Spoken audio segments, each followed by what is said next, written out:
Yeah, I'll There we probably do. go. Now we're live. Live, live, live. I've been drinking for like the past hour and a half, so I'm probably gonna like fall off my chair or something. Well, okay then. That that sounds like a plan. I don't know. I'm allowed to. I almost never drink more than like a beer or whatever. So, as Yankee says, I'm a grown ass man. Yeah, with the maturity level of like a 5-year-old, but whatever. Hey, hey, now I'm one of the most mature people here. I don't know what the fuck you're talking about, except for like my dirty mouth. I'm like 100% adult.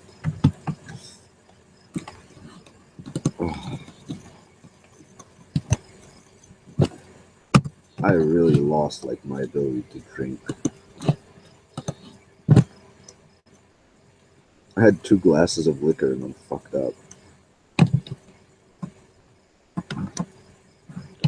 This is just the double hangouts. Two of me, two of you. Awesome, man. I mean, all the other guys are just shit anyway, so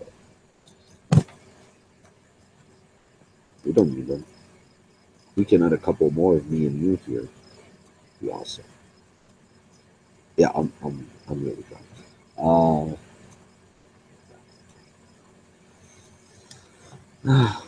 It's really strange. It's Yom Kippur, if you know what that is.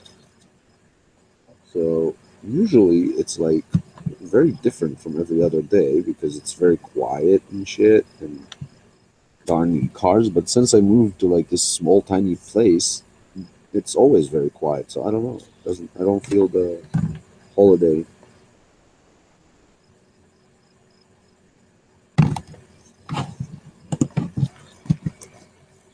What, your place is too quiet? Is that what you're saying?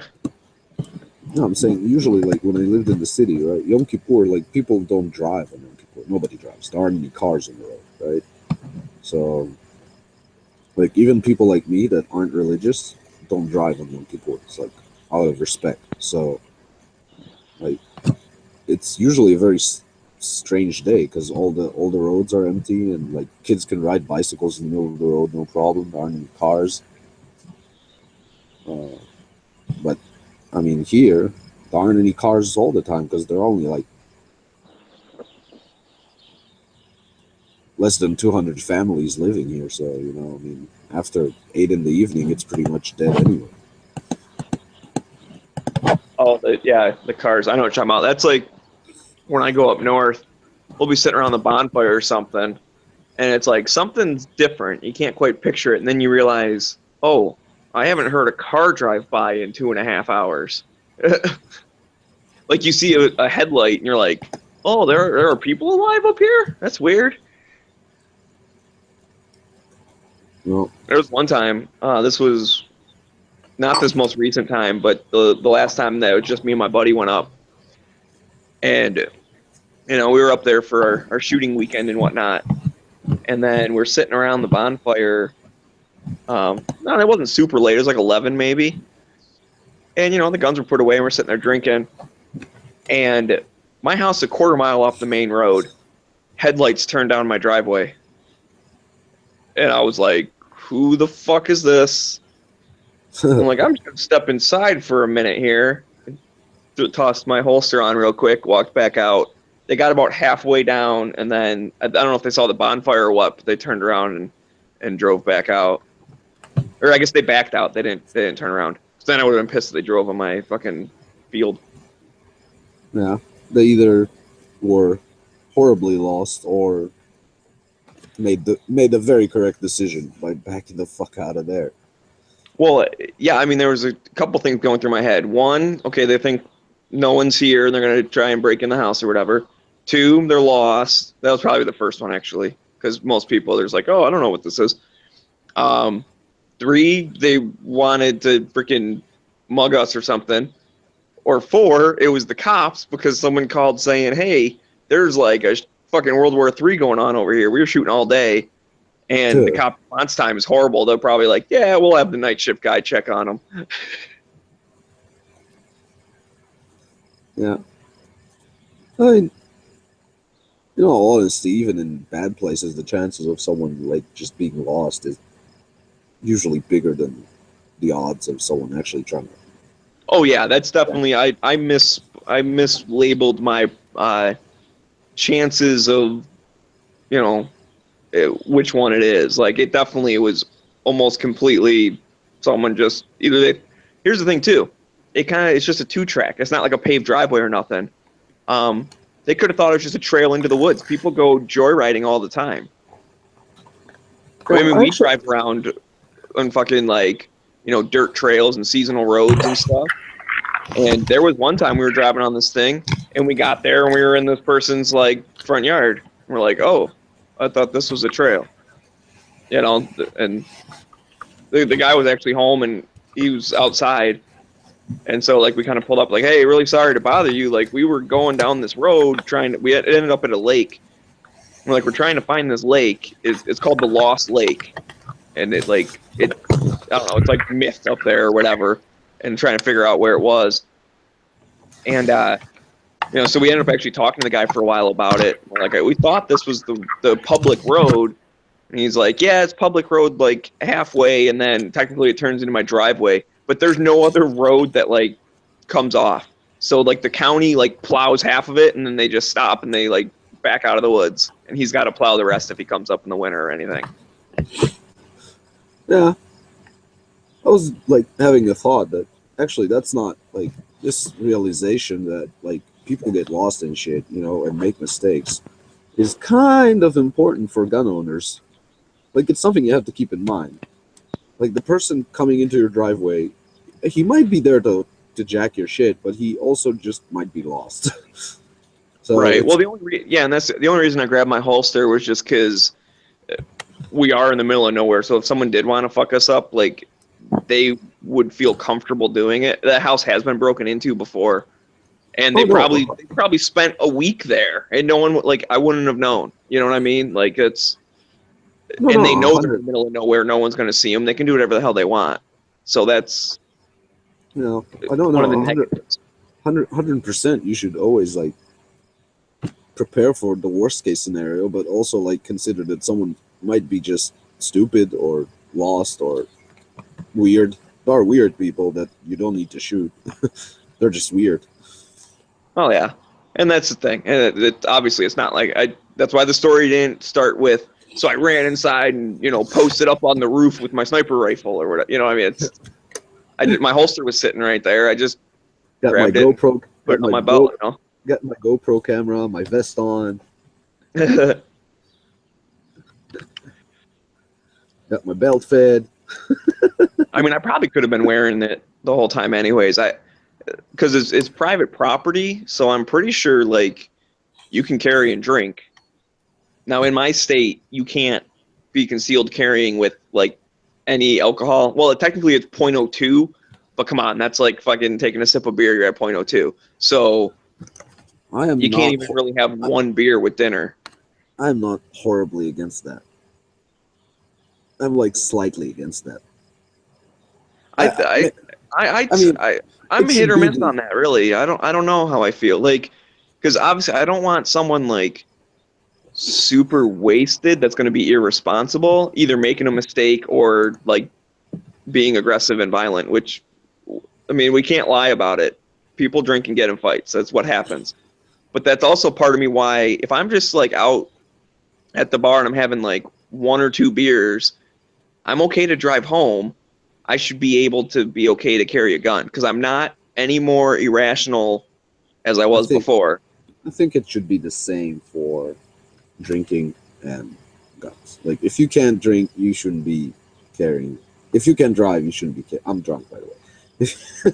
If you can drive. Like I don't think you should be carrying right now because you seem out of it. No, I'm out. I'm out of it. My gun is in the safe though, so I'm fine. I'm just teasing, and that's the thing. And people are, No, I'd probably be fine. Like if I had to shoot a motherfucker right now, I'd probably be able to do it, but I wouldn't like put my gun on. And I can, again, I can see why they would have some type of limit, because maybe, and again, this is not even being malicious or anything, but maybe, if you're drunk, you misperceive something and something gets escalated that shouldn't have. Like maybe it's something like that. Do I have my keys? Yeah. I don't know. Okay. I found that I'm a much nicer and more careful person since I'm carrying a gun again. Like Oh, I'm the same. It didn't really change me any, but I was nice before, so. like I'll definitely like be far less aggressive with people now because I don't want to escalate myself into a situation that doesn't have to happen and fucking do something stupid.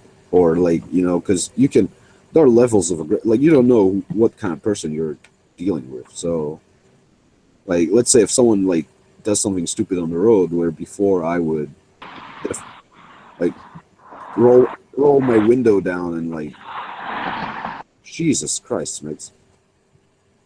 Like if before I would roll my window down, like tell them to fuck off or whatever, so no, I don't do that shit anymore now because I don't want to get into a situation where I have to like use my gun.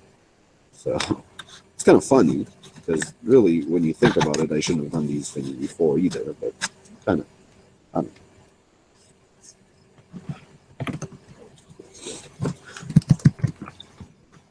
I want to make sure that if I have to actually pull my gun on someone, it's only because they brought themselves into the situation, not because I somehow provoked them into it. Right. No, and I agree with that, but it's just I would say even before I was carrying, I'm not the type of person that would, if someone says something, be like, oh, well, fuck you too, man. Like I'm very good at being like, okay, this guy's an idiot, so I'm just gonna like not talk to him because that's totally fine. Like I'm always a de-escalator. Yeah, I can't really say that about myself. At least not usually, but I don't know. There are legal consequences to shit now. Like I know that if I get never mind the gun, right? If I get like charged with assault or something like that, which can totally happen even if you're completely fine and didn't actually do anything wrong, because I mean getting charged with assault can go down basically to who fought a better hand-to-hand fight, right? So like the guy who's smashed up worse is the victim. So I don't want to face a criminal charge and lose my handgun license. So not that I was like going into fights every day. Like I never got into actually serious trouble. I was in one bar fight my whole life. And I was 21. It would never have happened today.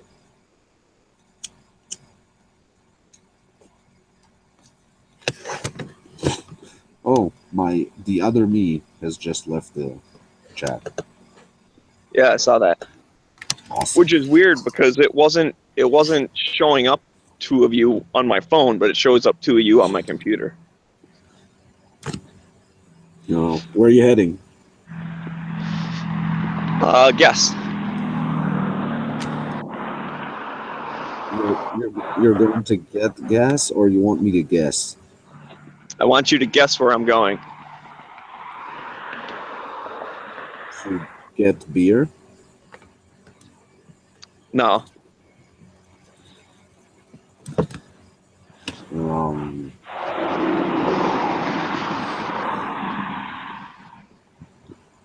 To untie your alligator from the fire hydrant? No, I'm not going to tie my alligator to a fire hydrant. I don't know, man. I'm going to the store to buy Faygo. Not really.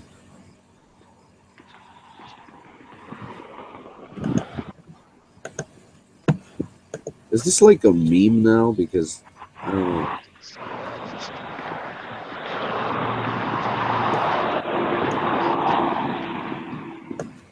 I have to lower your volume before I go deaf. Those cars are pretty fucking loud. Yeah, they are.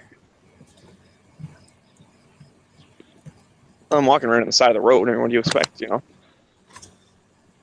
No, man, I'm not used to the noise of traffic anymore. Well, then you can live vicariously through me and pretend like you're in a bustling metropolis.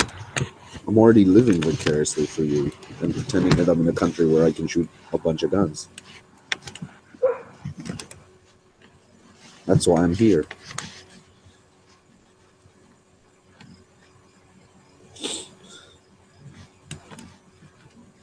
No, I'm gonna go shooting this weekend. I don't give a shit.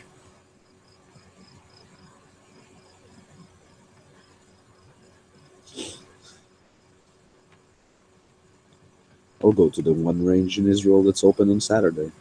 Go shoot there. And see if I can get discounts.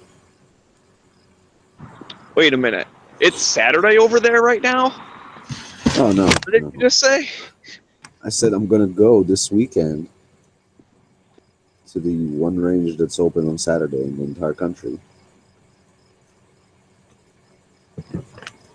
And see if I can get. Oh, I'm sure that won't be super duper busy. Oh, no, it's in a fucking hellhole. I'm pretty sure it's going to be pretty empty. The only reason it's open is because it's owned by Arabs and it's in an Arab town, so they don't give a shit about Saturday.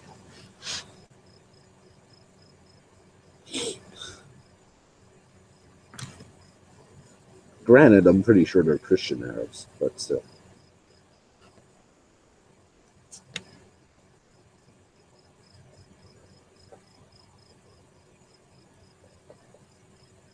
Because that's the thing. No, you can't. A lot of people are having trouble like going to the range because the range isn't open on days where they have days off from work, so can't go train.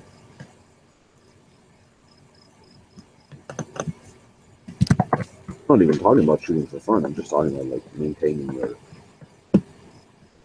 capabilities.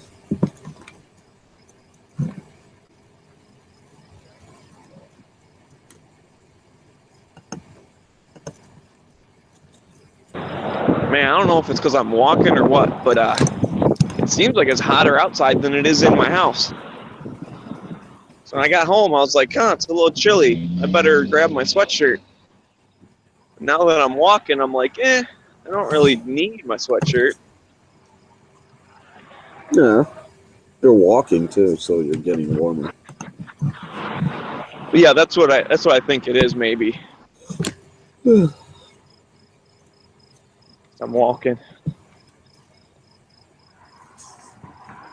That was like G-Web's healthy tip of the day for the Daily Gun Show was, find a workout buddy or something and, walk with them. And he said that he likes it because then you don't get bored. You got someone to talk to. And my response is, well, just jump on gun channels when you're walking. No, That's what I do. I take a 1 hour walk every day with my daughter. So I don't know how many miles I walk. Probably not a lot. Probably like 2 miles. I never had a problem. Like I can walk miles and miles. I don't have an issue with it. Even before I was in the military. And since the military, it's really like I could start walking now and walk till tomorrow. I don't give a shit. I can walk 6-7 hours. I'll take a break or two. My problem is standing. If I have to stand in the same place for more than a few minutes, everything starts to hurt because my back is shot, my knees are shot. But as long as I can swing that weight from one foot to the other, I'm fine.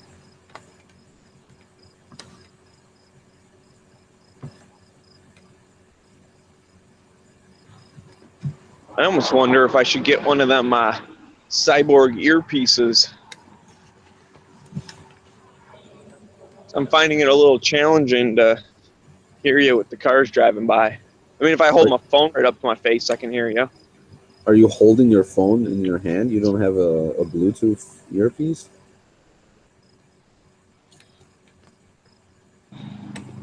I could use a Bluetooth earpiece for my phone.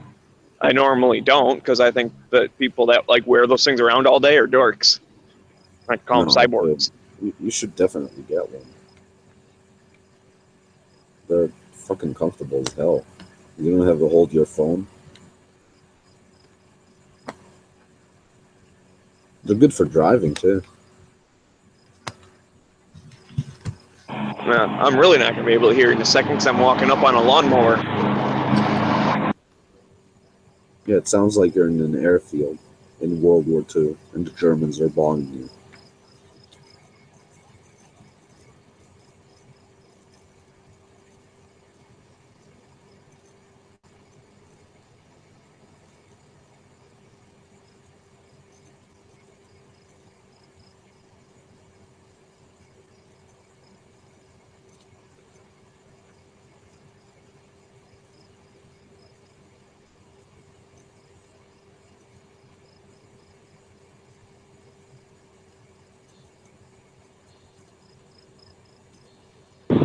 It's kind of funny.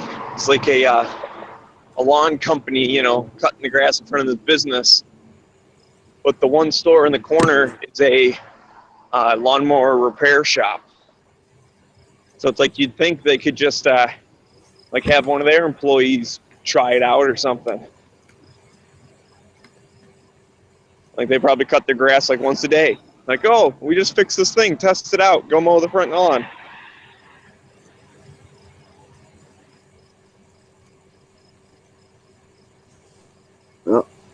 No, we have a saying in Hebrew: the shoemaker walks barefoot.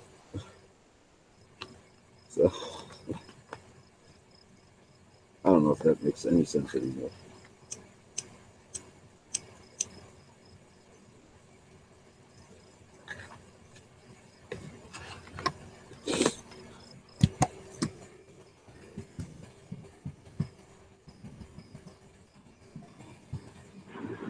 I just saw my neighbor, and I waved to him, and he gave me a weird look.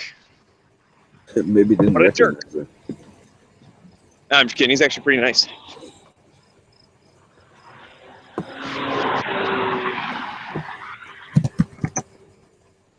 He's actually the dude who owns the army truck.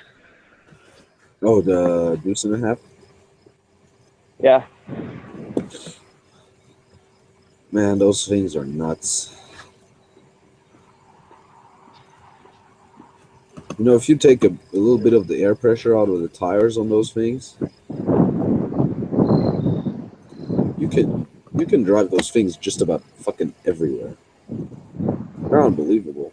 I would imagine you could drive them just about anywhere without taking the pressure out. I mean, I know that gets you like a wider tire and get a little more grip and like soft sand and shit, but they're pretty fucking big even without that.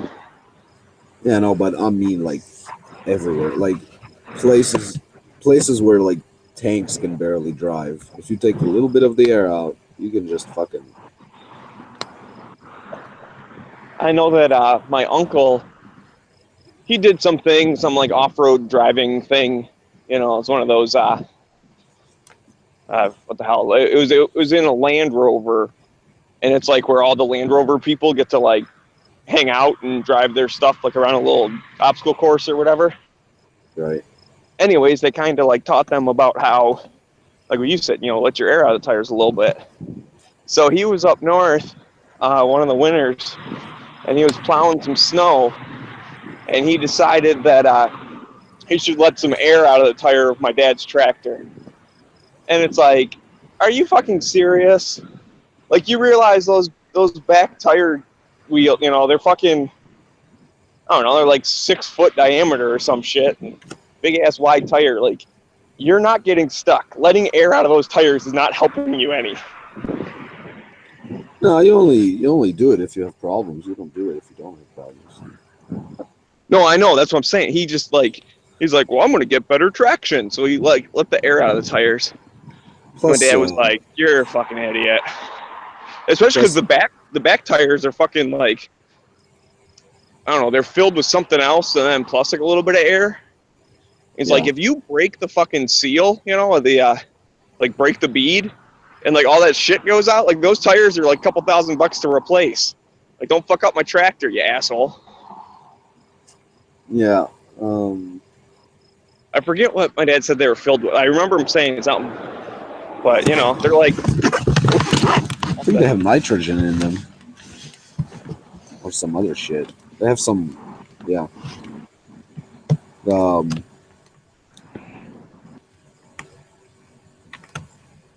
you don't really need to do that in a tractor because a tractor has mad traction anyway. That's why it's called a tractor. I mean, I don't know. Maybe in some extreme situation, I don't know shit about tractors to be honest. So all I know is I saw those deuce and a halves like driving places where I didn't imagine a vehicle, like a wheeled vehicle, can go. And they're old as shit. They're like dinosaur old.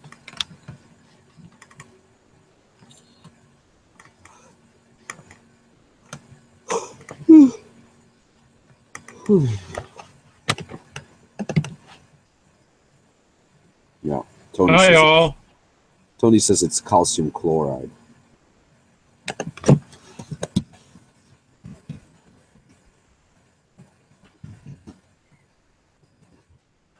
They Raphael.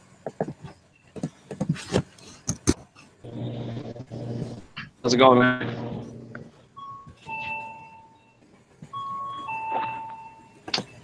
Do you see all the glorious Fago? Yeah,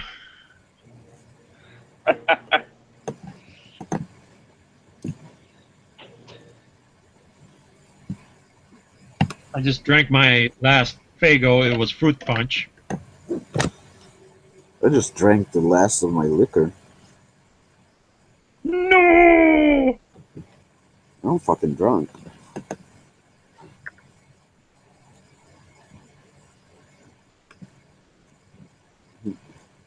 Maybe I should have some coffee.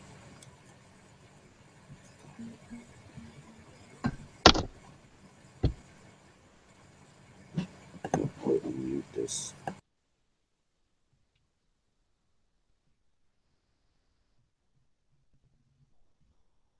I'll put the camera on and put the microphone off. Moonshine.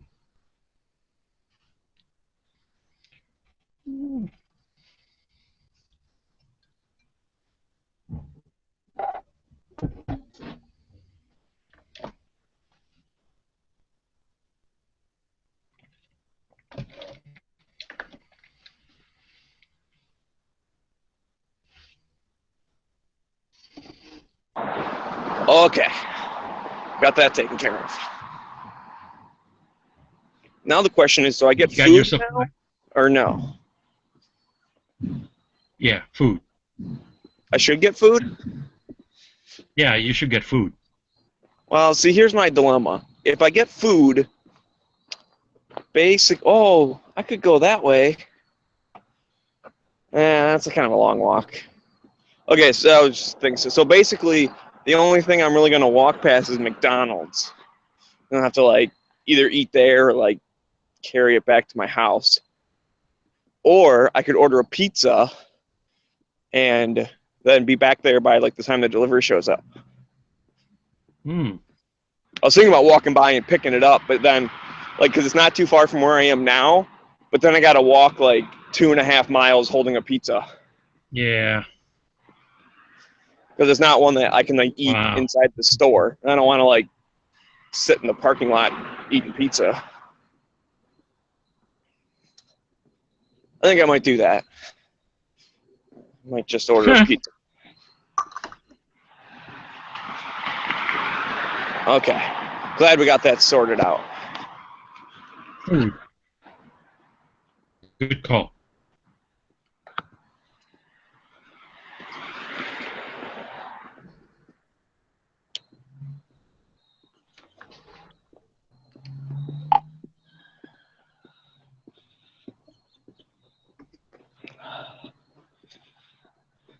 I got some So- watered down Gatorade.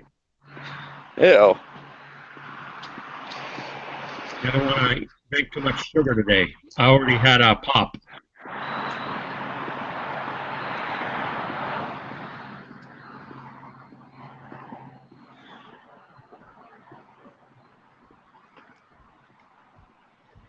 Oh, and drink more pop. That's what I do. I'm trying Drink to some cut pop, then I down. drink some more. I'm trying to cut down.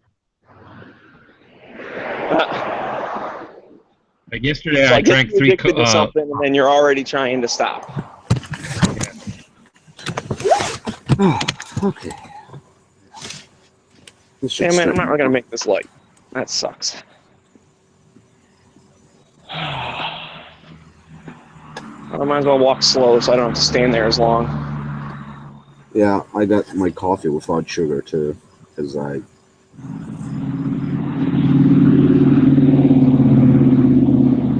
Good. Did you see that machine? With What machine? Oh, the coffee machine? yeah, Nice. pretty nice. Yeah, got it for free. So Yeah, that's my motto. If it's free, it's for me. yeah, I got a bunch of capsules You know- with it too. So I'm gonna have to start buying capsules at some point, which is gonna suck ass. But That's until- what they want. Yeah. That's, You know, there's a thing where you can refill those cups, like a cup that is refillable. yeah. No.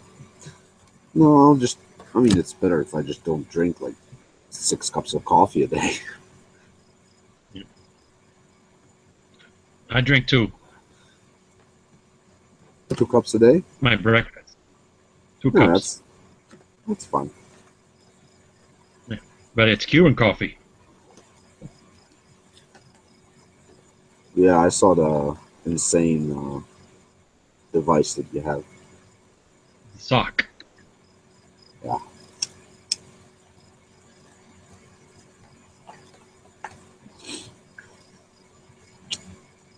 We take the sock on the road so we can have coffee everywhere. Just gotta boil water and dump it. Basically. Is that an actual real sock? No, it's like a cloth.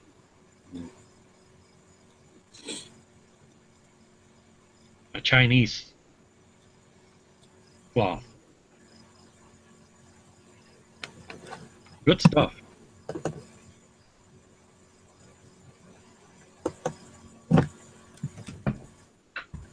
All right, now I'm gonna walk across the street without looking back and hope the left turn lane doesn't hit me. If you don't look at them, they won't hit you. Oh, Yeah, that's scientific, actually. Hooray! I survived. I didn't have to play Frogger. It's like those cartoons where they only fall when they look down. Yeah. Wiley Hey, the little Coyote. person told me I was allowed to walk, so I decided to start walking. These boots are made for walking, and that's just what they'll do. If a clown runs up on me, I'm gonna shut that. Yeah, I'm not sure you should be singing about shooting people in the street in Detroit. Also, I meant to when say the, shoot that fucking dude. That's what I meant to when say. when the healthy tip of the day part comes on, I just like turn the volume down until they stop. Because all it's doing is making me feel bad about myself. I'm sorry. Just making you feel guilty for being a fat fuck that sits around and does nothing all day. No, I'm not fat. You've seen me. I know you're not. I'm just teasing. I'm just a heavy smoker, and I eat horribly, and I don't exercise. I'm not fat either. My cardio sucks. It's one of No, those I don't- things I'm not it's like you don't like run around and ride bikes and shit like once you start getting older. And then I remember I like started doing it again. And fuck, dude, I rollerbladed like a mile. It was like, oh my god, I don't think I'll make it back home. Like how did I used to do this like all day when I was a kid? I used to just fucking head out and cruise around the neighborhood for like 8 hours, just fucking going wherever the hell I wanted. No, I don't have any cardio anymore. If I have to run like 100 yards now, I'm probably gonna die. But that's part of the reason me and my dad go snowshoeing every year, because that's a good workout. You walk a mile in snowshoes, and it's like you walk like 5. No, I can walk for forever. I just can't do anything that's like I can't do running. Or, You see me running, there's gotta be like a tiger or something behind me. no, man. If Or a guy with a knife. that's why I got a gun though, because I can't run anymore. You see, I always Good idea. I always told all the guys in my unit in the army, like, if it's time to run, you guys run. I'm gonna stay in cover because I'm not running. Fuck that.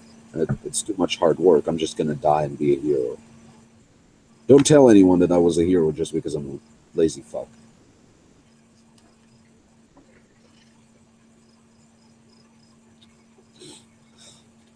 Tactical retreat. Be the guy behind cover. No, I can haul ass for like 20 yards. Like if there was a spider here, you'd see me fucking jolting. But no, I can't. I can't do. I used to be able to. I can't. First of all, I think I've smoked too much. I gotta stop smoking. It's killing me. And the other thing is, like, you gotta keep running if you want to stay in shape for running. Like, walking doesn't make you. It's not the same. And I don't want to run. I really hate it. And it fucks up my knees. I don't know. I don't really care that much. I don't want to eat healthy. It's not tasty. I'd rather just die young. Yeah, I'm a big hero now, and I'm gonna be at my deathbed at like 65. I'm gonna cry like a baby. Oh, why didn't I work out and eat healthy? Why didn't I listen to G-Webs? My grandpa died when he was in his 70s, and he used to say that he didn't want to eat healthy because he just wanted to eat whatever he wanted. Why live long if you're going to eat food that you hate? No, that's bullshit, man. I'll tell you why. I'll tell you why it's bullshit. I keep saying that. I keep saying, oh fuck, I'll live like I want to. I'll eat whatever I want. I'll smoke as much as I want. I'm not gonna do shit that I don't like exercising and stuff. But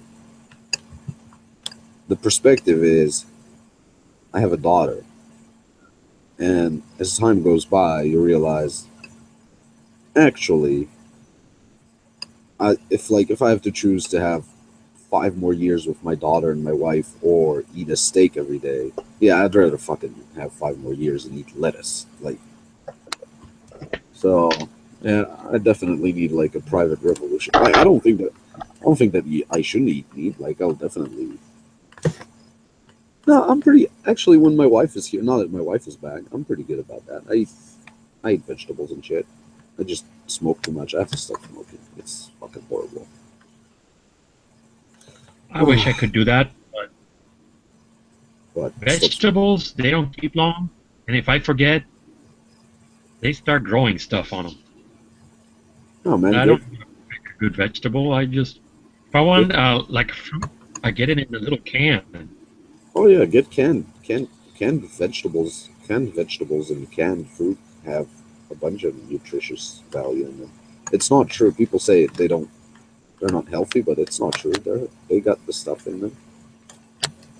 If you can't afford to, although fresh vegetables aren't that expensive here. They're probably cheaper than other stuff. We got a big can of fruit cocktail. Oh, I love that shit, man. That I like. We used to fight over who gets to drink the juice out of that in the army. Syrup. Yeah, the syrup. God damn. That's just sugar.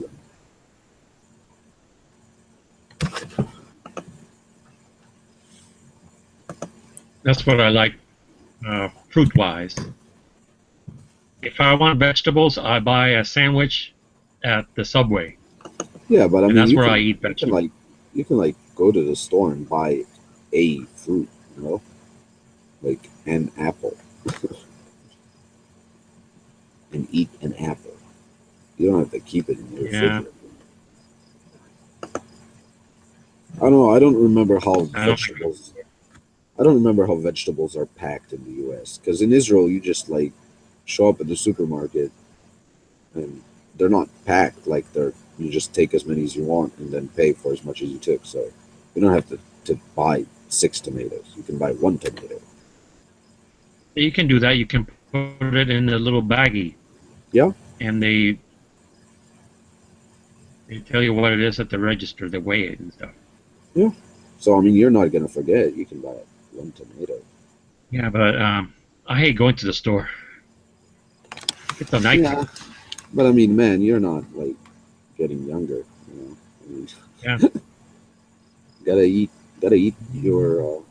At least eat balanced. I'm not saying like don't eat. Like I eat a bunch of junk. I eat a bunch of red meat and I eat fat stuff. I love butter. I made like we were eating dinner today, so we had pasta and a salad, and I made like I took 2 rolls, not rolls, but like long buns, like the ones used for hot dogs, and I put a bunch of butter and garlic in them, and like baked like made a toast out of it, like a butter garlic toast thing, like like garlic bread. Hmm. And my wife was like, "What's in it?" I'm like, "Happiness." She's like, "What do you mean happiness?" I'm like, "We need to buy another bar of happiness because we're out of happiness." She's like, "What?" I'm like, "Yeah, we're out of butter. I used all of it. It's all in the toast." God damn, I love butter. It's fantastic. There's nothing like butter. Yeah. And if you could combine, if you could put I like, used to love butter.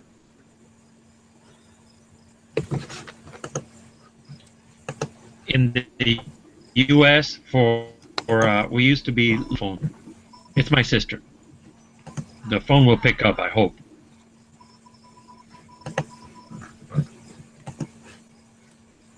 There wonder it what's is. It's called. wonder We what's used to get butter Mhm. the size of a brick. The government used to give that stuff away. I became a very big fan of toast. Man, I love butter.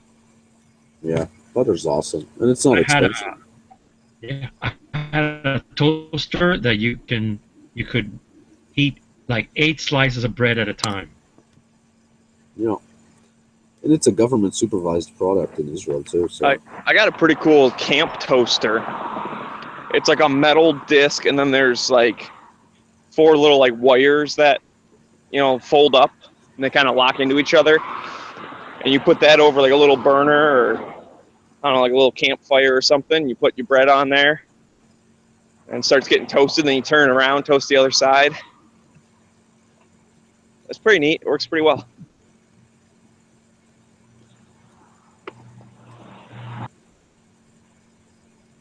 so it's just like a piece of metal, basically. I think it's like a clamp that holds onto the bread and he can warm it up. I don't know. I'm gonna Google camp. Camp toaster. The bread just kind of like rests on it. Oh, I So see it it. I like see the it. bread sits at like a 45-degree angle over like this little metal plate that you put over the cook stove. Right, and you can put like 4 pieces of bread on it, right? Yeah, you can put 4 pieces on, and then you have to like turn them around after the one side gets done. Oh, I see it. Yeah, that's cool. I mean, you can use it for probably other things too. Yeah, it's just a way of something that holds whatever a little bit further away from the heat, and like that metal plate keeps like the flames from coming up and burning it, but it like gets hot and then radiates out the heat. Yeah, probably. I don't know. That's cool. would probably work on a gas stove as well. Nice. That's cool. I like these small gadgets. I have something. Hold on. Let me find this box. Did you get your food yet, Smiggy?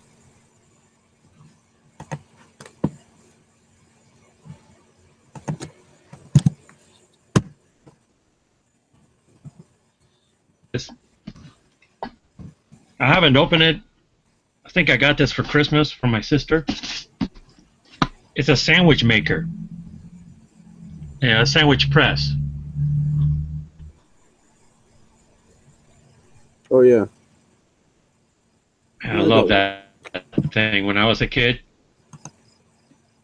I made some huge sandwiches. I made them so thick that the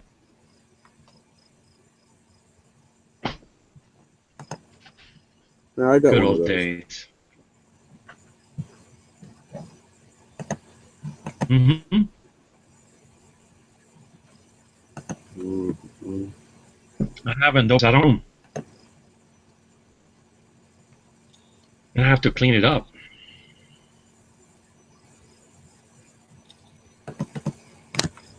What do you have to clean up? Well, you get crumbs and Oh, the machine itself. the If you the put too much cheese in it, You mean the sandwich toaster thing? Yeah. Because then I have to. no, what you gotta do, man? Show me that thing.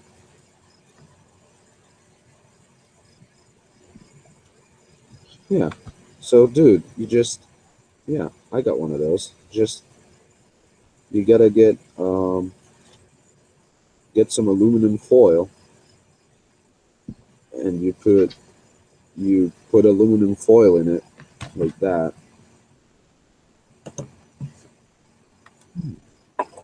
Like that, like inside. Cover it up. Yeah, cover both sides with aluminum foil, then you close it, and then when the aluminum foil gets nasty, you just get rid of it. That's it. I like that idea a lot. Yeah, and then you don't have to clean it. And aluminum foil isn't expensive. I mean, you can use it more than once.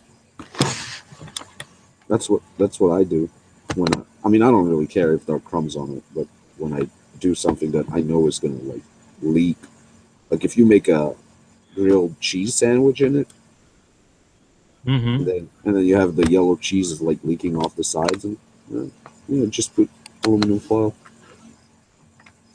Your aluminum foil. Because you know how they used to, how to make a double-sided toast sandwich like that without the machine. You know how you did that? You take a large frying pan or pot.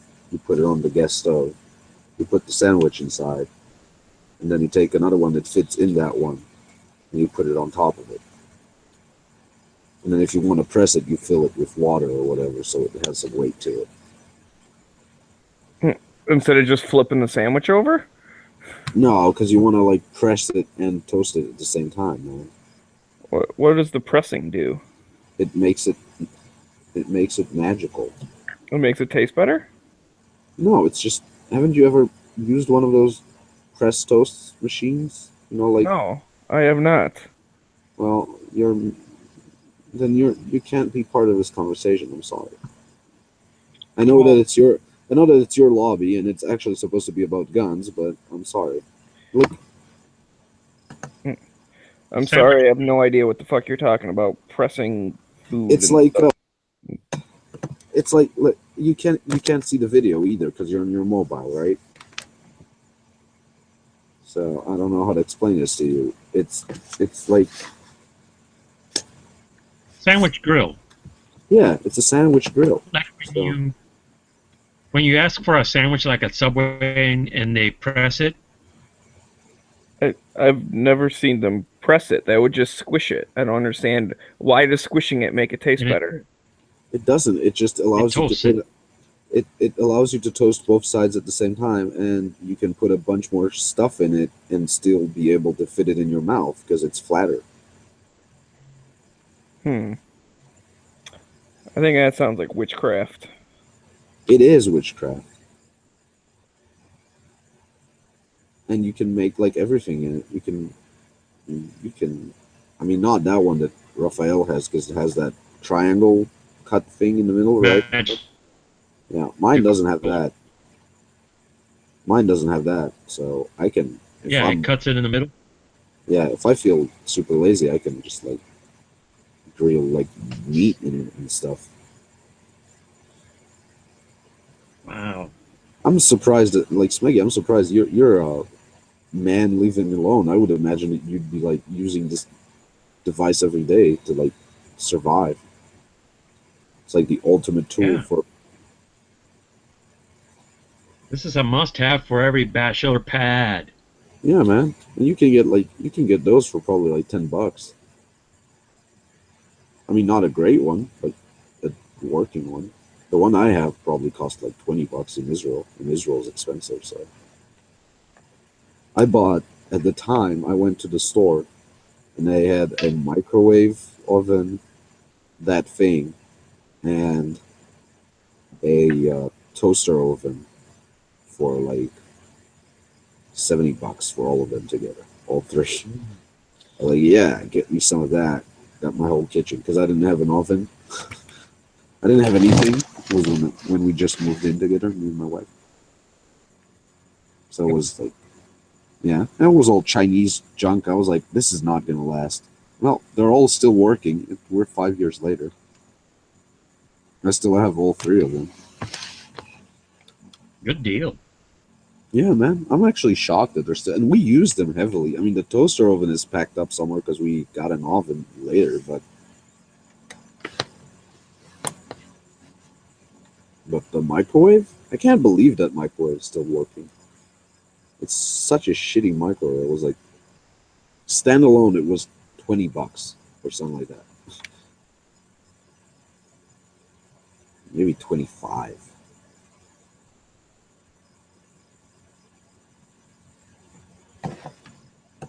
Our microwave is crazy.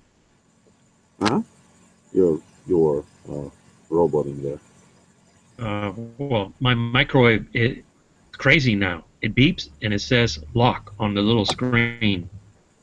Oh, mine doesn't even have a screen, man. Let me show you. Oh, fucking, let me cut the audio though. It doesn't have the little timer.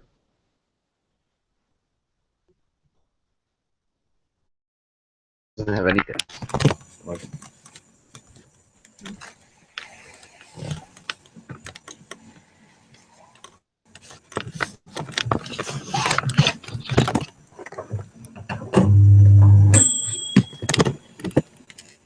Oh, timer. I like that better than mine. Mine has a digital thing. There's the sandwich press. Not too bad Smeggy's on his phone thing. Yeah, man. And I got both those like 5 years ago. They're still working. And they were the cheapest ones they had. So that microwave, I'm shocked that it's still working, to be honest. Because it's used. We fucking used the shit out of it. We cook all the time. We cook. We eat cooked food. We don't buy like ready, like cooked. We don't buy cooked food at the store and shit like that. We cook everything, but we reheat a lot.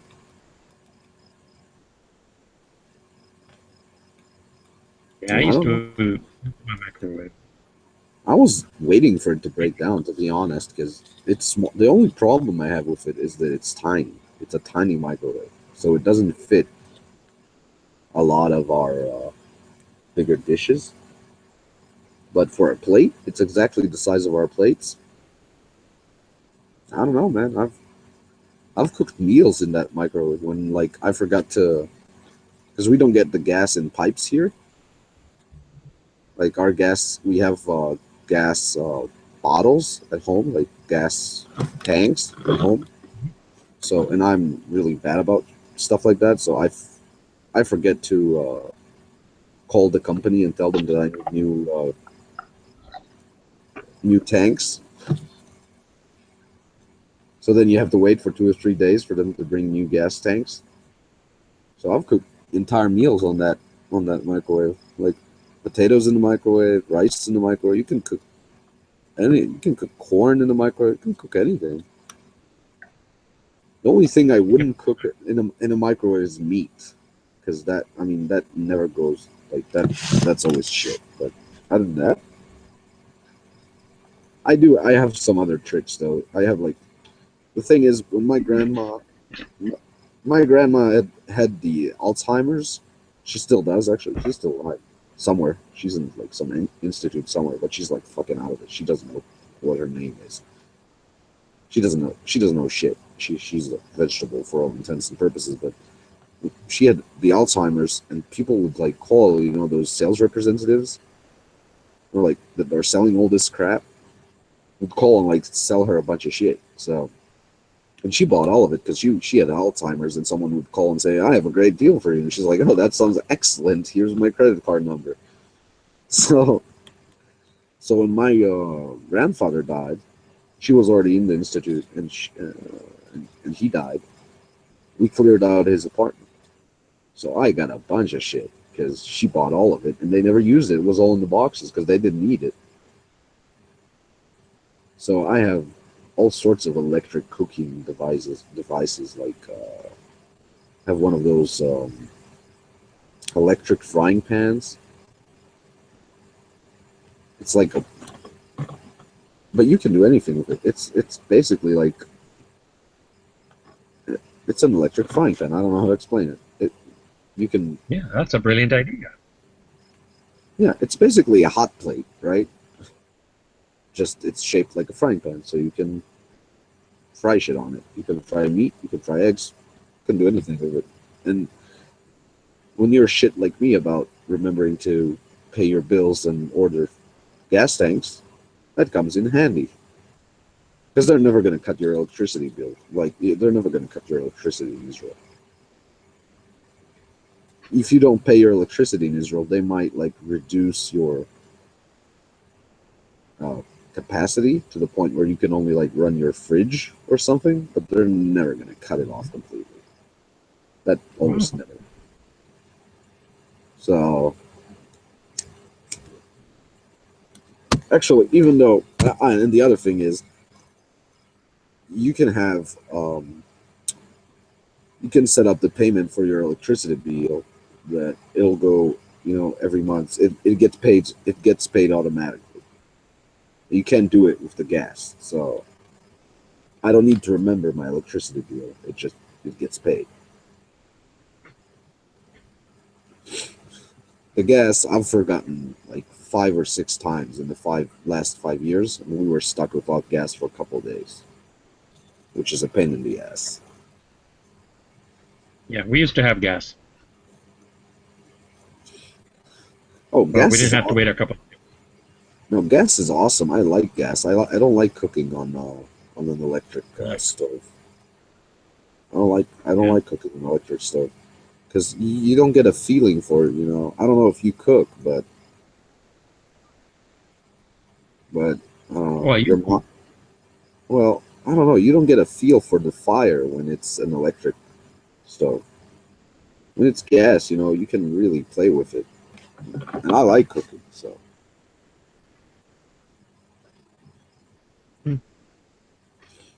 I used to cook or I made tacos. yeah, but anything really. I mean, just it's more. It's I like fire better. I like grilling. I don't like an electric stove. Isn't really. It's just heat conduction. It's not. Doesn't have. I don't know. You can do all sorts of crazy shit with it too. Because if you have something like Smeggy Show, that bonfire toasting machine or whatever. So I have somewhere It looks like a frying pan, but it has a hole in the middle, and then it has a grill net over the top, so you can like grill things on your gas stove. Hmm. I don't use it now because I have a grill, like a charcoal grill. That small thing next to the slide. So I don't need that thing anymore, but I have it somewhere. I like to keep a lot of I like to keep a lot of cooking options, just in case that I fuck up and forget to pay a bill or something, or can't pay a bill. That also happens.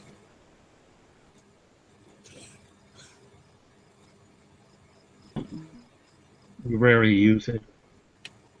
Huh? It's been hot out.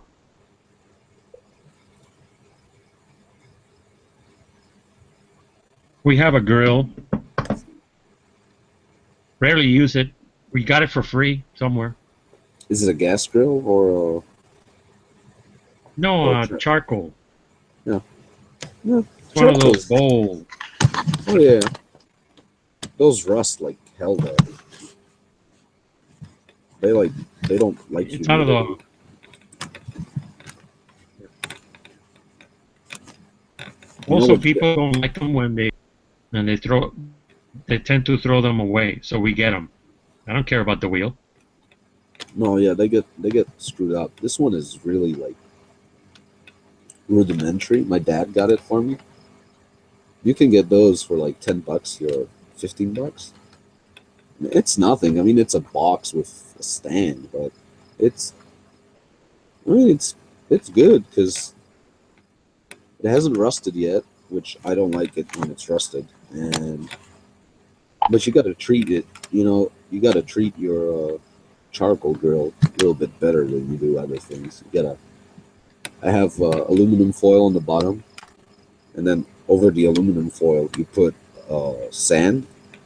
Beach sand is the best, and then you put your charcoals over the beach sand, so the charcoals don't burn the tin because it's made out of like cheap ass metal. So if you put the heat source too close to it, it's gonna fuck it up. Hmm. And the other thing is when you want to put it out, you want to pour water on it or something, right? Because you don't want to keep it burning. You want to keep the charcoals. So you just pour water, and the sand absorbs all the water, and then you let the charcoal dry for a day or two in the sun, which I'm sure in Florida is not a problem. You have plenty of sun. And then couple days later, the old charcoal is dry. You can put new charcoal on top of it, and it's very easy to light up again because old charcoal burns, lights up faster when it's already been used a little bit. Hmm. And then in like 10 minutes you can set up, because the pain in the ass with charcoal grills is setting them up. It's like getting the fire started and burning properly. That's why people like gas grills, because they're easy. You don't have to work hard.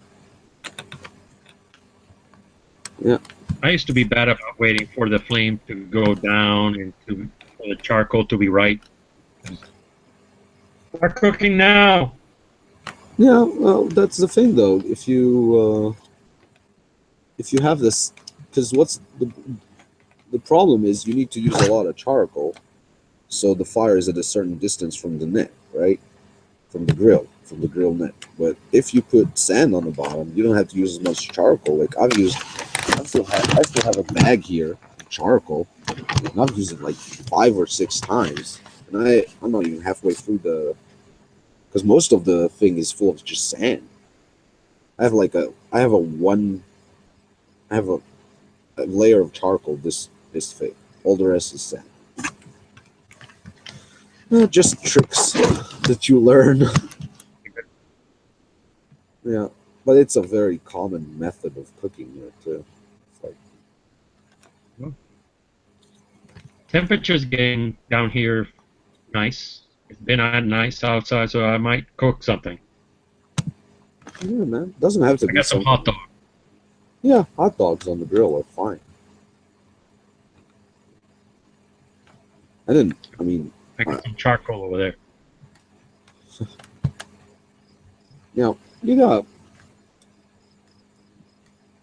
hot dogs are fine. Hot dogs, but hot dogs you can make. I mean, grilled.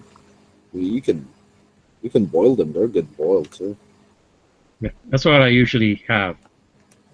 Actually, most hot dogs that you buy from the supermarket, you can eat out of the. You know, you don't technically you don't have to cook them. They're ready to eat product. I don't recommend it taste wise. They're pre-cooked. Yeah, no, I'm saying that because I ate like when I was in the military and we got like bags of hot dogs and we didn't have the means to cook them up. We'd eat them. They were pretty horrible, but they were better than combat rations. Slightly better. We don't have that ready to eat, you know, meal ready to eat things that heat up and shit. We have cans, so compared to canned food, cold hot dogs are awesome. I saw some Israeli army MREs on the YouTubes. The MREs or They had can the cans. yeah. They have chocolate kava. Is that the name? Yeah. hmm It looked like and they had one that looked like cream. It was just hava. Yeah. There's a spread. And there's There was There's also- one with it was a spam with a little soldier pointing upwards. yeah, we don't get that anymore. That's done. They don't Yeah, produce this that. was an anymore. old one. Yeah, that's There's a guy Loof. named Steve on the internet. That's Loof. The can. It's not spam because it's not pork. It's beef, but it's fucking. It hasn't been around for a couple years now. I miss it actually when I'm in the field because it was meat. I don't care. People were complaining about it. I don't care. It's like spam. I mean, it's not great, but it's okay. You can fry it. You can. What we used to do is poke a hole in the can just so it doesn't explode, and put it in the. Put it up next to the transmission box in the tank, and drive around for like an hour. Then you'd have cooked beef spam, whatever. It was pretty good. I don't know. It was good fried with onion. It was good stuff. Now we only have tuna. Oh, that guy had tons of tuna. There were like 9 tins. Yeah. Of that stuff. And some crackers. I think. Oh yeah, you had the dry crackers, the green box, big green box. Those are awful. You cannot eat those. Those are horrible. We actually used to have challenges, like how many of those can you eat? You can't eat more than 2 of them without taking a drink of water. They're horribly dry. They're full of salts too, because they gotta survive for like decades. They still have those. They don't have the beef. They brought some. They put in some new kinds of canned meat, but then they kind of disappeared. I don't know. I've only seen tuna for a couple of years now. Maybe more. Maybe 4 or 5 years. I haven't seen actual meat in the rations, which is kind of a pain in the ass. I haven't eaten that many rations. I haven't eaten many rations. So I mean, maybe they have them, and I just maybe they have because they had like beef stew, which was decent. I don't know. Yeah, and now they started having MREs, like actual MREs, like the Americans have, but I haven't seen any of those in my unit yet. I don't know. We're a reserve unit. We don't eat MREs. We cook everywhere. We eat like gourmet food in the middle of a war. We don't give a shit. We have like, it's a reserve unit, so we have like 3 chefs that work in first-grade restaurants across the country that are serving in the unit. So you're like, fuck it, we're not eating MREs. Cook something, you motherfucker. Yeah, they do. Right. Ironically, none of them are in the kitchen. Like none of them are in the mess. All of them like have other jobs. They always complain, like cook something. I don't want to cook. That's what I do in my regular life. I'm here to like draw maps or plot artillery or whatever. Like, listen, motherfucker, you're a chef. You better fucking cook something. This isn't a game. Fucking cook. One of them only makes coffee. We had one that was like a chef. I think he's out now. I think he's done. I think he's not. He was like 39 last time I saw him, so he must be out right now. Because you only do reserve service until you're 40, unless you want to do more. He only made coffee, but he made the best fucking coffee. He was fucking insane. He was chef of some French restaurant or something, but he used to make the best black coffee. Nah, you don't. It's hard to explain because no one in America drinks black coffee the way you drink it here. So it's not filtered coffee. It's you boil the coffee in a pot. So you have to boil it exactly the right amount, and you can't.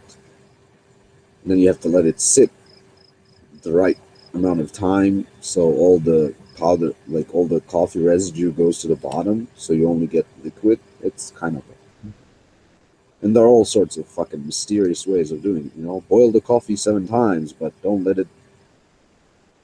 overboil it. And fucking, I'm horrible at it. Every time people ask me to make coffee, I make coffee and they curse me.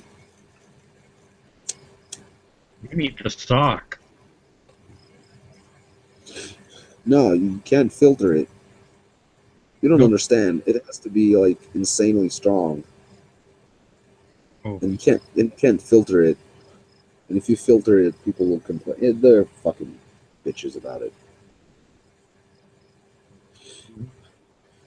Coffee important. It's an art. Basically, I've reached the conclusion that I just let other people do it. Yeah. I bring the I let mine gas do it. stove. I have a tiny gas stove that I bring. I bring coffee. I bring sugar, and then I find someone and tell him, make coffee for everyone. Here's all the stuff you need. I've bought it. I've paid for it. Just make it. Because I'm not good at it. Last time I made coffee, not the last time I was in the army, the time before I made coffee, and they said that it's like tea. So I told them, you know what, fuck you, make your own fucking coffee. And bring me a cup because this shit tastes horrible. I don't know how to make coffee.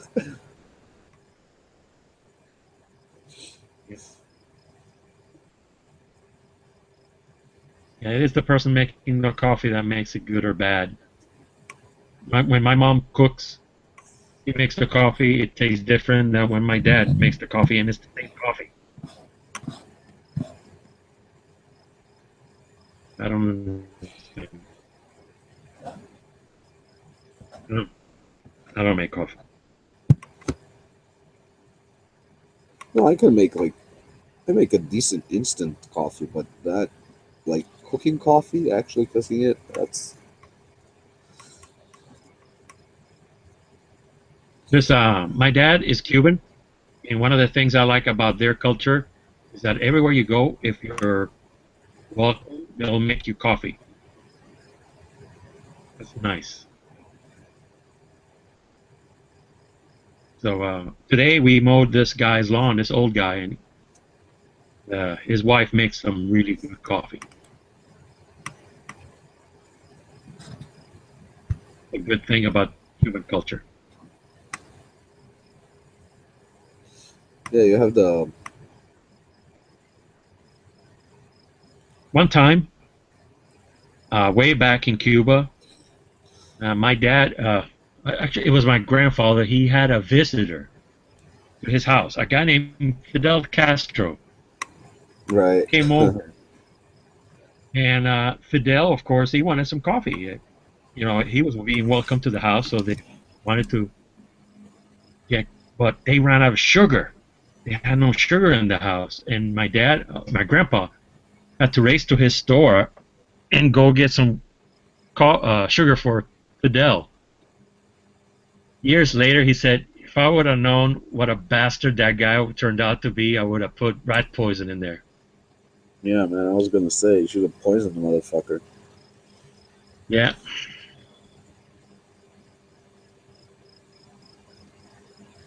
Yeah, the Bedouins that live in the desert they welcome you. They give you 3 cups of coffee. So you drink 1, you drink 2, you drink the 3rd. They give you, and there's no sugar in it. It's black coffee powder. And the 4th cup is tea, and it's sweet. And that's it. You know, you don't ask for more. Like, that's... Someone's racking some slides. Hey, man. Oh, sorry, I was looking for a pencil in my pencil drawer. So, not as cool as racking a gun slide. You're looking for a pencil? Yeah, I found one now. Sounds like you have a bunch of scrap metal in your... It's like a bunch of old pens that I never used when I was in school, and like a beer stein. Yeah, I just bought a notebook. I got plenty of those sitting around somewhere. I was at the store, I was buying some stuff, and then I saw notebooks, and I was like, you know what I should do? I should, like, start taking notes when I'm at the range of what I'm doing right and wrong, and write it down so I have some way of... Because you forget, you know, what you did wrong last time, what you wanted to fix. That's a good idea. Yeah, I'm probably going to suck at it, just like I did at school, but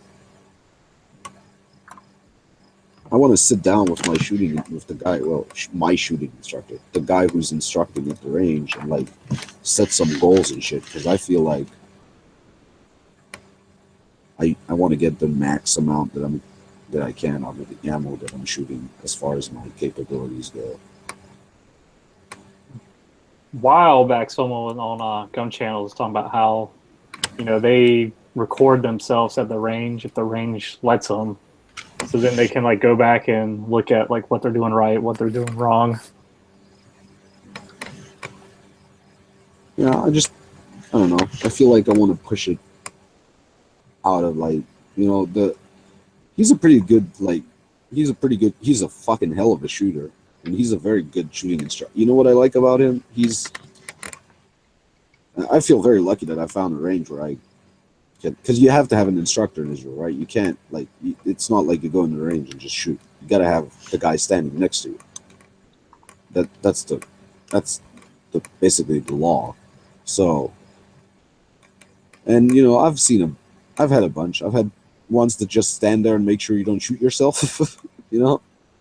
And that's fine, because you get to do whatever you want, and that's okay. And then I had guys that give too much instruction, too little instruction. And this guy is fucking awesome, because he gives a lot of tips, and he, like, you know, he tries to push me to do, like, you know, we were shooting scenarios and shit like that, you know, which is good. But he does everything so gently, you know, like, he never raises his voice. He never, like, talks down to me. Like, he's a very respectful person. He's not,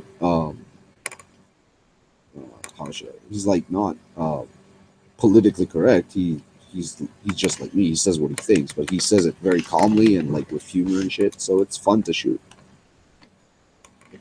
Do y'all have, like, a huge politically correct problem in Israel, like we do here? Yeah, not in the shooting community, but yeah. Okay, I didn't know if this was just like a Gen Z problem. No, it's a global disease. Yeah, disease is the right name for it. Yeah, I don't pay attention to it though. I just say whatever the fuck I want. And when they invent words, I just tell them don't use made up word, like mansplaining. You know, when feminists tell you stop mansplaining, I'm like, listen, that's not a real word. You don't get to use imaginary words when you're arguing with me. Like bigly. Yeah, man, privilege. You're privileged. Fuck you, I'm not privileged. put my life on the line for this country. I'm privileged. You're privileged that I fucking risked my life so you can sit here and talk crap to me. That's what's Yeah. privileged in this conversation.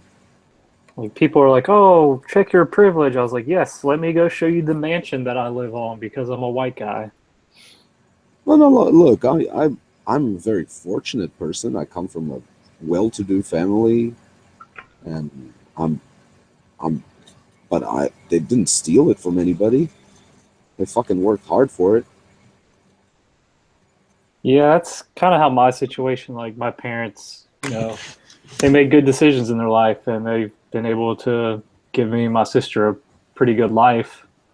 Well, But yeah, they came over here in like the 1870s, so like you But, can't really say, "Oh, well, your family's wealthy because they probably enslaved people." It's like no. no, man, my parents have money today because, first of all, they were smart, and second of all, both of them served more than 20 years in the military. So I don't feel like I should apologize for my family.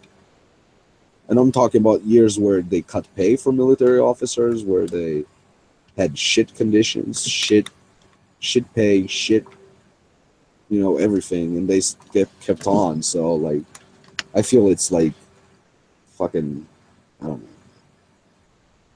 I don't understand like how someone can like blame them for saving up for their pensions and then keep working after they retired from the military and like tell me I'm privileged. No, fuck you. I'm not fucking privileged. But they do it anyway because I'm not like white and fucking straight. So I don't know. Apparently, if I was like a crippled gay brown person, then I'd be super cool. But again, I don't care. I just call them on it.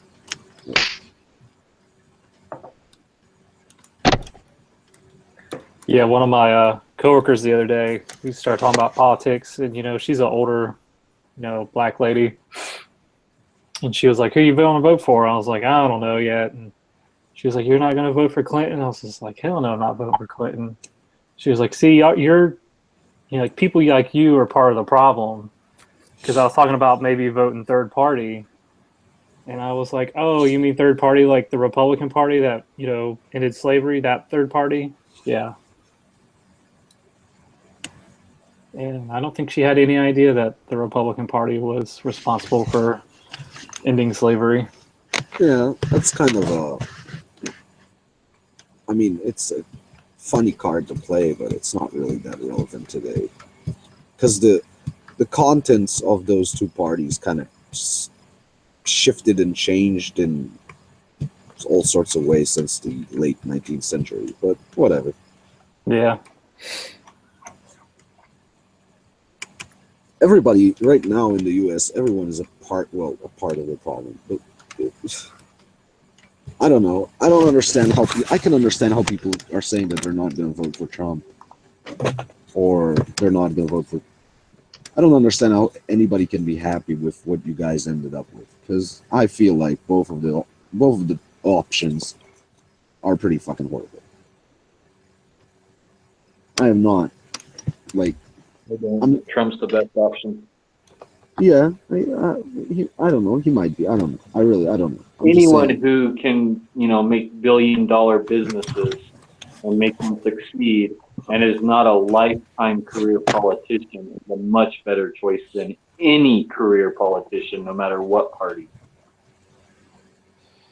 Yeah, I don't know. I'm not impressed with him at all as a person or a political entity or whatever. I'm just not. I've listened to him. Seen the money he makes? Have you seen the kind of businesses that he owns? Have you seen his wife? I'm pretty impressed with him. Yeah, I've seen it. I'm still not impressed with him as a person who will run a country. I'm sorry, not. His wife's hot now, but give her like 40 years and she'll look terrible. Yeah, I don't give a shit about his wife. I don't give a She's shit. like close to 40. Like she's not some young 20-year-old, you know? Like she's still fucking hot for an older chick, man. I would be more impressed. Like if he wins it, let me tell you one thing. If he fucking manages to win this, then I'll be fucking impressed. Yeah, I'll be shocked if he wins at this point. If he If he wins wins, it, I'm going outside and I'm firing my shotgun 2 shots up in the air, just like, Like my need to do. that's because you're deplorable though. I joke around at work. I was like, I kind of want him to win to see if all these like liberal Hollywood types will actually move to Canada, and then like Bob will have to deal with them. They won't move. They'll just whine. I want to see him win just because I hate Hillary so much. I don't like him. Okay, no, I'm gonna be honest. I straight up, I don't know him well enough, but I dislike him. Let's say that. But I fucking hate her. She's a fucking horrible person. I don't understand how anybody can watch her on television and not just. I don't either, honestly. It's like they've been brainwashed over the past 30 years. But that's the thing. No one likes her, even within her own political camp. No one ever liked her. It's the only reason she's the nominee is because it's like quote unquote her turn. Her turn, yeah. I saw something today on Morning Joe, and her ratings for like corruption was like 65%, and her percentage for like people who think she's like hiding stuff is like 50 something. So they clearly don't trust her even within their own party. But No, they see Trump and they're like, oh, I can't let him get in. He's going to rattle up the system. They didn't have a choice. They couldn't nominate Sanders. He would have lost. If anybody even, I mean, he would have fucking. I don't know. He beat like everybody in the primaries, like hypothetically. Yeah, that's not. Look. First of all, although it would have been hilarious to see him debate Trump, because Oh God, that would have been great. both of them are just repeating the same things over and over again and not saying anything. Like, you can say shit about Hillary all you want, but she comes to like, she's prepared, the bitch. You know, she's lying out of, like, every orifice of her body, but those are well-prepared lies that bitch is spreading. That's the shocking thing. Like, the second debate, Trump was better. But the first, I don't understand. How hard is it to prepare? Like, He didn't prepare because he thinks he can just wing it and be all right. what did he have more important to do than to prepare for that debate? You're running for the fucking president of the United States of America. Grab women by the pussy? Well, you know what? If he just did that on stage to her, Oh, know. God.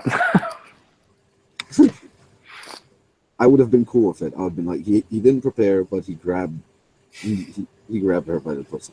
No, and the whole grabbed her by the pussy thing is pretty horrible too, by the way. Bill would have loved it because he would have finally had something to like hold over her head. I'm not sure she has a pussy. I'm almost 100% positive that she's a lizard wearing the human costume. Person. Like in Man in Black, when the bug wears the Edgar suit. Oh yeah, that was on television the other night. And she has all the symptoms too, like the tics and shit. She's fucked up, man. I don't know. But she's gonna win. That's the sad. I think she's gonna win. I don't know. I see the few surviving liberal friends that I have on Facebook. Not a lot have survived the last 5 years of me like radicalizing to the right, but they're like swooning over her. I'm like, what the fuck is wrong with you? I'm like, okay, you don't like Trump, but do you really like her? She is now the champion of fucking women's rights. Her husband like raped and sexually harassed dozens of women. Well, And she her- intimidated them. Yeah, she's a horrible person. Never mind the politics of it. She is a horrible person morally. Then her foundation takes monies from countries that throw gay people off roofs and lock women away. Yeah. Don't let them go outside. Dude, Yeah, this guy is supposed to drop these tapes tomorrow of Hillary and Bill, like saying pretty bad shit about black people, It's never. like the Oh. worst shit you can imagine. I don't doubt it. He might get killed tonight, though. He shouldn't have said anything. It's not gonna matter though, because look, the No matter, trust me, that would kill anybody trying to run for president. The N word on video coming out of their mouth, that's gonna end Trump or Hillary. I don't know, man. The media is so fucking biased about this. Like, okay, they had the tape. They released the tapes of Trump saying some pretty fucking horrible things, and I didn't care that he's saying horrible things about women. Everybody says horrible things about women. What I care about is I care that it sounded like he's also done horrible things to women. But let's put that aside. All the WikiLeaks things that came out were much more important on the national scale, and it got zero coverage. Like zero coverage compared to the Trump thing. It's like she could literally like fucking kill a fucking orphan on the street in broad daylight and no one would report it. It's so fucking annoying. Well, the same thing gets said about Trump. They're like, Trump could murder someone, or Trump even said himself, I could kill somebody in the middle of Times Square and people still support me. Yeah, his supporters though, not the media. The media would be all over it and like, look, Wow. Trump is Right, a and motherfucker. that's the problem. Trump has a small group of super dedicated people, and then everyone else is kind of like, well, Hillary's a bitch. Those are Trump supporters. So it won't be that hard to convince them to be like, well, he's an asshole now too. And all those people would leave. And all of his hardcore supporters, you're right. He could murder some. He could be the one who shot Barambe or whatever the fuck, and Harambe. no one would care. Like, his supporters are his supporters, just like she has Because supporters. Harambe was about to no murder matter that kid. Well, whatever, it doesn't matter. But you know No, what I mean? Like, there are a certain group on both sides that those guys are locked in. Okay, fine. Don't even try and convince them because it doesn't matter. So you're fighting for the middle people, and those people, you have some that are just like libertarian and they just don't know it, or they just feel like they want to vote for one of the big two parties, so they just kind of switch back and forth whenever they feel like it. And then there's the other group of people in the middle that literally will change their mind because they wear a blue shirt or a purple hat. And those people get a vote. Like, they count. And that's the fucking scary group. Because they're the ones that just, whichever one says something stupid next, I'll vote for this person. Oh, I'll vote for the other one. Now I'm going to vote for the other one. They just flop back and forth. Like, who cares? That wouldn't even be so bad if it wasn't for the fact that, again, the media just doesn't report on, like, outside of Fox News, and fuck, I mean, she just gets a fucking free pass for all the shit that she did. Well, one of the WikiLeaks email came out, I think, last week saying how the DNC was like talking to all the mainstream media saying how we need to prop Trump up so he gets the nomination, and then when he gets the nomination, just start bashing him. Yeah. Like that was their plan. Yeah, so, I mean, then some of the Republicans, they just fell for it, unfortunately. Well, they're trying to say now that maybe it was the GOP and Paul Ryan that leaked the tape of him. The GOP establishment is responsible for whatever. I mean, they're 100% responsible for this fucking catastrophe. If she gets elected, they should, like, in a fucking honorable world, they should fucking shoot themselves in the head because they brought this on them. Not narrowing the field, having all those fucking Jeb Bushes and Kasich's and whatever running. They're committing political suicide, in my opinion. Well, it might. The voters don't forget. It wouldn't have been so bad if the Democratic Party would fall apart at the same time. If both parties fell apart at the same time, that'd be fucking. I think it'd be good. But that's. Well, I think the Democratic Party is trying to go more left, like more socialist, and I don't think a lot of that. I don't think that's going to fly for a lot of older Americans that grew up during the Cold War. Oh yeah, and they have a lot of their base is like everywhere in the world is actually people that make a bunch of money and don't want to get taxed to death. So you have people with higher education that have like liberal tendencies or leaning liberal, but they don't want to have socialist bullshit, or at least they don't want a huge amount of socialist bullshit. You know, they're fine with Bill Clinton style socialist bullshit, but not Bernie Sanders style. I mean, on socialist issues, I'm pretty, liberal, but on like the Bill of Rights and all that shit, I'm pretty conservative.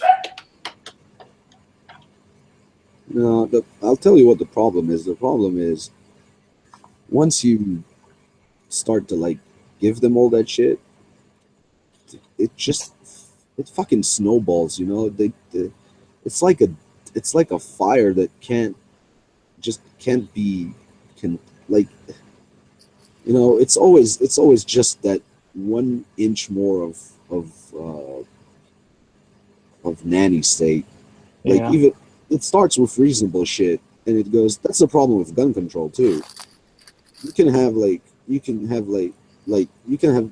completely reasonable ideas. I'm not even talking about practice. And then when you let them do it, you end up fucking where we are now. You know, Well, 'Cause once they know they can take your shit away, they start doing it on a day-to-day basis. That's the problem. They don't stop. they were talking about that on the Daily Show, how Nevada is up for like a universal background check, and how like eventually the more states that sign on to that, Bloomberg can come out and say, oh, here's 12 states that have it, and it's working, so we should just try to pass it nationally. And No, if there's no one like fighting against it, then people are going to believe his, crony ass. we have background checks here. We have background checks here, and like, I mean, again, it's not. I know it horrifies Americans to hear it. I don't have a huge issue with like an instant check. Like, is this person a criminal? No. Is this person with a mental record? No. Okay, here's your gun, sir. I'm not sure what it does. I don't think it does anything useful because criminals don't get their guns at gun stores, but whatever. It doesn't. That's the point.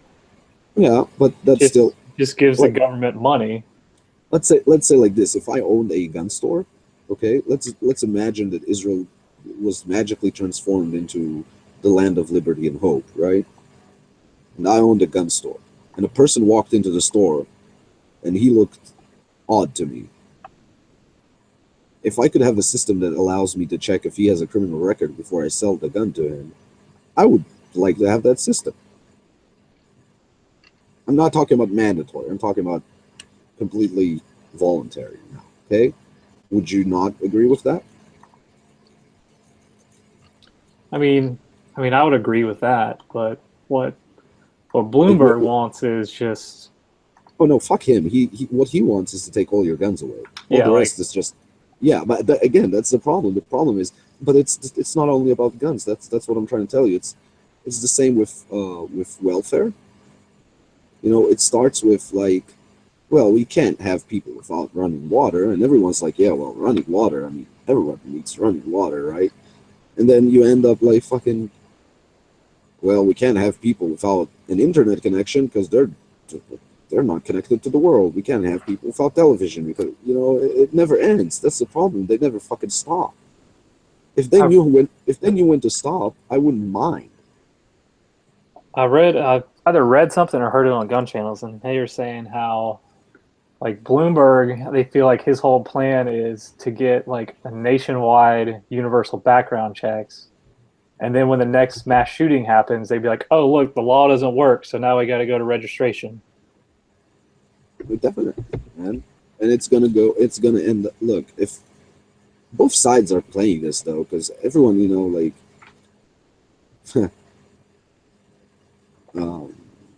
both sides are playing the same game because the pro gun side is going, well, let's just see if we can not have this and this and this regulation.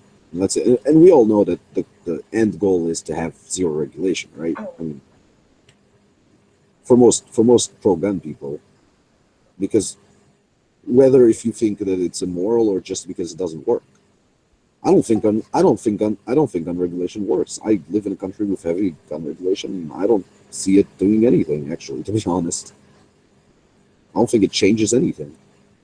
That's why I would get rid of it. But if I'm selling a gun to someone, I would like to make sure that the gun that I'm selling isn't going to a piece of shit. When I'm selling a gun to somebody, I just ask them, "Are you a piece of shit?" And they're like, "No." I'm like, "Okay, you can buy it." No, but dude, seriously, if someone came to buy a gun from you, and you thought, well, this guy looks like he should, like, I don't think he should own a fucking gun. Wouldn't you not sell the gun to him? Right. I wouldn't. I only sell pieces of shit guns to pieces of shit. Oh yeah, well, you'd sell like a Keltec. Sell them a gun with no firing pin in it. Like I'll take the firing pin. Well, that's what I did to Mark Wahlberg, and it saved his life one time. like sell him a Taurus or something. It saved his Yeah, freedom, like it proved him innocent. reputation. Yeah, his reputation, freedom. I don't know. We just had a strange discussion in my Facebook group where we were like talking about something, and out of the blue somebody came in like, yeah, this country sucks. I have a criminal record and they won't let me have a gun license. And I'm like, well, dude, what do you have a criminal record for? And he's like, well, I was like convicted of assaulting my girlfriend like 20 years ago. And I'm like, well, I'm not saying that you shouldn't be allowed to have a gun, but you're like on the bottom of my list. I'm sorry to say this, but you just are, because you were convicted of fucking assault. Yeah, it's tough. Yeah, no, like Some cases got to be judged case by case because Yeah, that's what I said. some guys might get that for like their wife could have kicked them in the face or something, so they pushed them away against the wall, and then the cops come and they decide who. Well, yeah, but then that means we need Who to started fix. it? Yeah, but that means. But Moon, that means we have to fix the criminal justice system. That's not, you know what I mean? Like, the problem here is that people are being. The problem here is that people are being convicted of crimes they didn't actually commit. That's another issue. I agree with you 100%. People get convicted of criminal activity. Like some of the sex offenders are just people caught urinating in public. Yeah, fuck that. That's bullshit. I don't think, and like, I don't think that. You know what? I'll go a step further. I don't think that if someone like, let's say that when I was 21, I was in a bar fight when I was 21, and I could have 100%, if there was a cop looking that, like, if there would have been an arrest made. I'm sorry, I'm a little bit drunk, so my English is failing me. If I was arrested that day, I would have been convicted of assault, and it would have been 100% justified to convict me of assault because I threw the first punch, blah blah blah, right? But then that was like 8 years ago, and I haven't done shit to anyone since, and I haven't done shit to anyone before, and I'm not a violent criminal. I just was drunk one time and got in a fight. So does that mean I shouldn't be able to own a gun? I don't think so. I think that's bullshit. Well, I don't think one violent incident in someone's past means he's a violent person. We all have the capacity to do violent things and sometimes have bad judgment, unless there's, I don't know. It's fucking complicated. Did you see that Israeli self-defense video I put in the chat yesterday, by the way? Oh yeah, the murderous mayor. Yeah, did you see that? Did you know about that already? Oh yeah, I have all the details if you're interested in like the background to it. Yeah, because that video doesn't really tell much. It's just that guy saying what he should have done and what he did do wasn't right and stuff. I actually didn't watch it, but I'm guessing because of how you titled it. Is that the guy that comes out of his car and like yeah. So the dude that came out with the bat or stick or whatever, I think it was just a long stick. Yeah, it looked like a 2x4 or some shit. No, what I think it was like the Broomstick, maybe. no, I think it was the handle off a gardening tool. Just Alright. without just without the head or whatever. Yeah, so that dude is a landscaper, and the dude with the gun is the mayor, and he apparently did some landscaping for the mayor for his private house, and the story is that he didn't get paid or whatever, or that's what he was claiming. So the week before, he showed up at the mayor's office, and there was like an argument, and he broke a glass, like he threw a glass at that mayor, and the mayor told the police about it, but said he doesn't want to press charges because, I mean, the guy got upset. It happens. He doesn't want to like take it to criminal, like he doesn't want to press charges. That was a big mistake, by the way. Yeah. Yeah. So the mayor comes to work. That dude pulls his truck behind the mayor's car, comes out with the stick, and then he assaults him with the stick. Now the mayor is an ex fucking law enforcement slash high level security dude who's been around and shot pistols before, obviously. And he retreated into his car. The guy didn't let him retreat. Pretty much pried the door open, kept at it with the stick, and then he started shooting. Now that dude would have been fine if he shot him. If he Shot him one last time. If he shot him, no, dude, you don't see everything. I don't know how he interpreted the video. No. Well, the video, I'll tell you exactly what it showed. It showed the guy hitting the car with the stick, right? Mm-hmm. While the guy was in, he reached in to get his gun. He racked it, pointed it out the car, shot the guy once, got out of the car, shot him again. The guy falls over, and then as the guy is falling over, he puts one more in his head, either the side of his head or the back of his head. Yeah, so the video is not very good quality because the actual ballistic truth of the matter is he fired 7 shots. Yeah, that's you can't tell how many shots were fired from that video, but he fired. It looked like 2. He fired 7 shots. One of them was to the point blank range to the back of the head. Yeah, that was the last one, right? The final one. No. That's when the guy was between them, there was a guy that intervened. Yeah. So at that point, when he's reaching over that guy and shooting, he shot him 1 time in the back of the head, and when he was already like half on the ground, he shot more. So he basically put 7 bullets into the guy. I don't know if he missed any bullets. I doubt it because it was very close range. And then the other thing is he fucking fled the scene. And he lost the gun. No one knows where the gun is.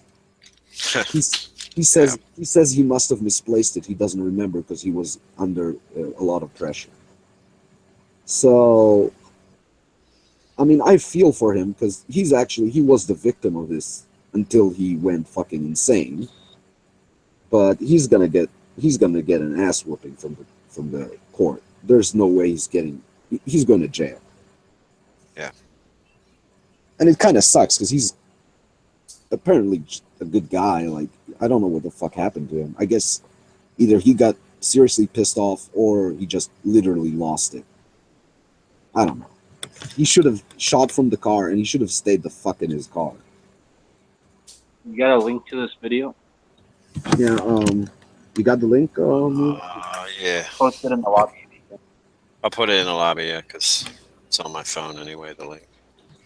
You know, it's a fucking shame too, because the other problem is, never mind the guy's going to jail, which I think it kind of sucks that someone's going to jail for killing a person who was attacking them. Even if he went overboard and shit, I mean, still, he didn't initiate the aggression. But the other thing is, it makes all concealed. The It John makes all- Wick trailer. It makes all You say concealed. John Wick did what? No, I can't tell which link to put in. Right. So I was like, okay, well now I don't even feel bad about this at all because it was just John Wick doing it. So like that's okay. Like, I don't care if like the guy's like already going down and John Wick puts another bullet in him. The major problem is it makes all gun owners look kind of, because you always get judged by people that don't. Here it is. Oh, what were you saying? Sorry, I was messing up. Putting link. I'm saying people judge people that don't own guns or don't conceal carry or don't have people who haven't been there and been in lethal encounters judge everyone according to this video, and you know that this video is going to get more views than a perfect shooting where nothing went wrong, because no one's interested in a perfect shooting where nothing went wrong. Well, yeah, this is an awesome channel that highlights like everything from good shoots to bad shoots to what people could have done to what people should have done. It's a good No. channel. If you don't mind watching the graphic content that the videos sometimes show. No, I usually don't. I've seen a couple of videos on that channel before. I mean, I've had my gun save my life without shooting a bullet out of it, without even presenting it to it. But no one's going to hear about that because it's not interesting. It's not news. So, and then you have this guy fucked up, and everyone saw it. It was on the news, like for 3 days in Israel. So that kind of sucks.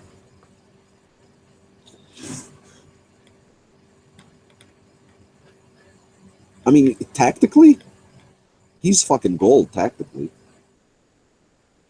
I mean, he neutralized the threat. He made sure it's not gonna pop back up. Tactically, he's solid. The problem is legal, and I think moral. Although some people told me, no, that motherfucker deserved to die. I'm like, I don't know, man. We don't. Yeah, the mayor's not judge, jury, and executioner.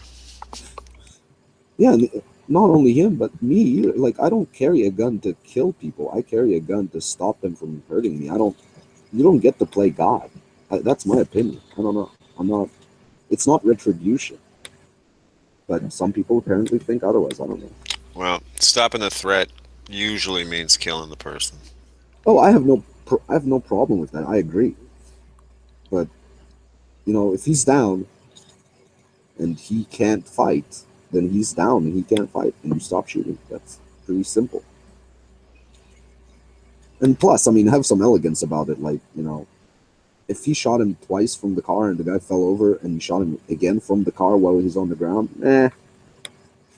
But if you're gonna like go out and seek, try to, I don't know what the word is in English, but in Hebrew, it's like seek contact or whatever, press contact with the enemy. That shit belongs on the battlefield, not in a self-defense situation.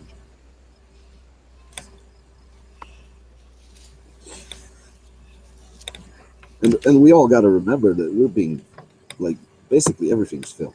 Like, chances are you're going to shoot someone's going to take a video of it, or there's going to be a security camera. So, I mean, I know it's kind of hard to like factor that into your tactical considerations, but it's a necessity. I just watched that video, and I definitely don't think that was murder. I definitely think it was just a dirtbag getting what he deserved. Like some guy can beat me with a fucking stick, dude. I pop a cap in that guy's ass. Like, I don't care if the guy's already down on the ground. Like, I'm gonna stop the threat. Even if I put 2 bullets in him, like even if the guy's falling down, I don't know if the threat stopped. The guy can get back up. Yeah, but he executed. Wait, let him talk, man. I can't understand what he's saying.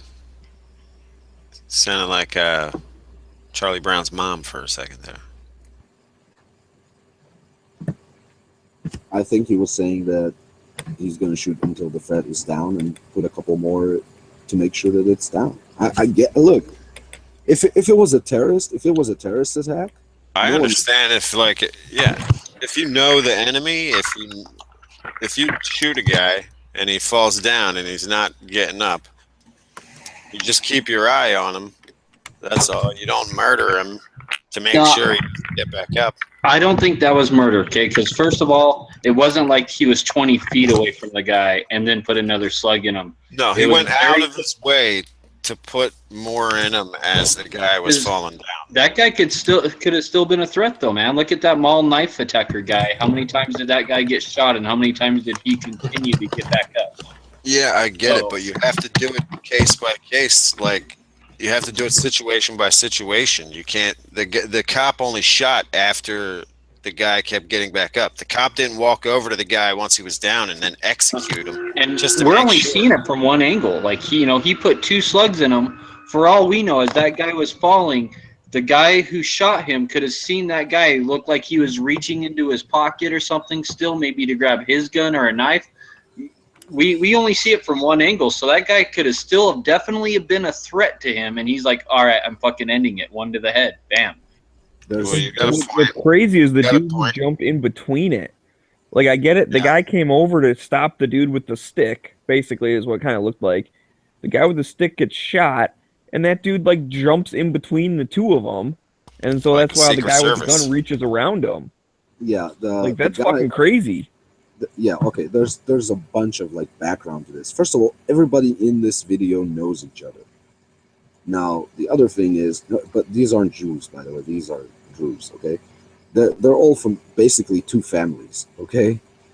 And everybody knows each other. The guy who's jumping in the middle is jumping in the middle because he knows that the person that he's a municipal employee, and he knows that he's gonna fuck up his life by fucking executing this guy, and he's trying to stop it. That's why he's doing it. That's the only fucking explanation there is to it, and we know they're related. He was basically trying to. So yeah, he was trying to stop the escalation, but that's never a good idea. It's like getting in between 2 fucking dogs fighting. Yeah, but if it's they're. I learned it the hard way. Trust me, trying to break up fights, getting punched in the face. I fucking love these people. Okay, look, you gotta. There's a bunch of cultural background and shit to this, but I understand people saying that you should have you shoot until the threat is down, but the threat was down. Like, keep your distance, backpedal a meter or 2, keep your gun up. If he goes up, all he has is a fucking stick, or even if he has a gun, he reaches for a gun, shoot him again. But I don't know. Maybe morally it's fine, but I mean legally he just fucked up his own life. He's going to jail, and it's kind of sad. He's only. And that's the thing. That's where it's crazy, is that, because even like the dude who was describing it, he's like, first one, definitely defensive. Second shot, probably defensive. Third shot, not defensive. Like, it changes in half a second. I mean, that dude wasn't sitting there thinking about, am I allowed to shoot again? I wonder what the law is. Let me reference this. Like, you just fucking do what you got to do. And if you make any small little mistake, then they, prosecute you for it. He did another video recently. It was similar situation, except neither party were armed, right? So the one guy's like posturing like he wants to beat up the other guy that he's talking shit to or whatever, and the other guy's just standing there. But when finally the bigger guy goes to swing at him, the little guy blocks it, hits him like a couple times, knocks him down to the ground, and stops the threat. But then he adds one little last punch in there for like revenge or good measure or whatever the fuck, because he was pissed. I think it's the same thing the guy did with the gun.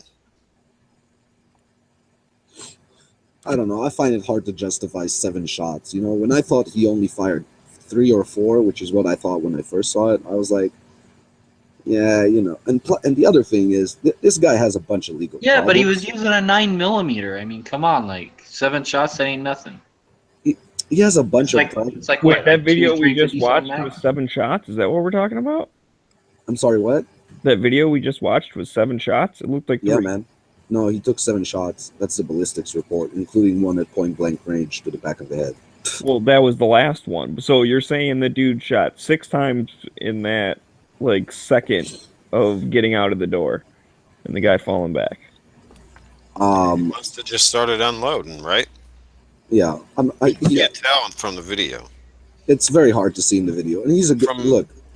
That's the other problem this guy has is, if it was Joe Schmo, right, with his handgun, he could say, "Well, I acted under pressure, blah blah. I'm not used to it." This guy, like, did this for a living. You know, he can't just like go now. You know, he has a problem. The only 2 things that can save him is, one, if the autopsy report says, well, the guy was already gonna, like, he died from the first shots. You know, the last shots weren't relevant, and then, you know, it's gonna change the whole thing, because it doesn't matter what you meant to do. If those last shots didn't kill him, then it's not murder anymore. The other thing is, because you can't murder someone who's already dead. The other thing is, I mean, he could claim that his prior tactical training was to fucking neutralize the target, which is true. That's what they teach you in the military, and they don't teach you to fuck around with terrorists. You shoot them again in the head when they're down. That gets you sent to Alcatraz, because that's what happened to Nicolas Cage. No, but what's like... Yeah, because your hands are deadly weapons or whatever. Yeah, man, that last shot was like a fuck you, putting a bullet in the back of your head.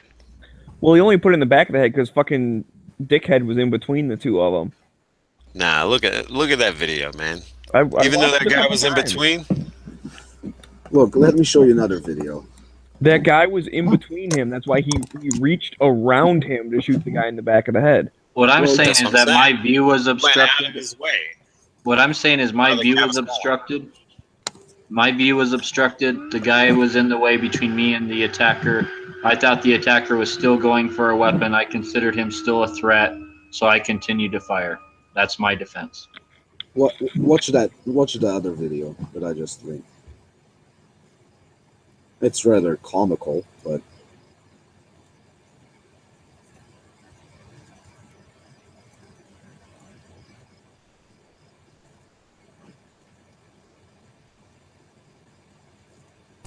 Yeah.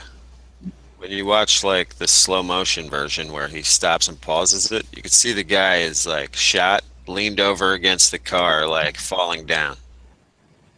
And this guy was like, I don't give a fuck that this guy's in my way. I'm gonna keep putting fucking lead into this dude. the I don't know, person man. being, You're right. It is fucking tough because he could do that, but like you said, it's also he could have been sitting there going, "Oh shit, this guy still isn't down.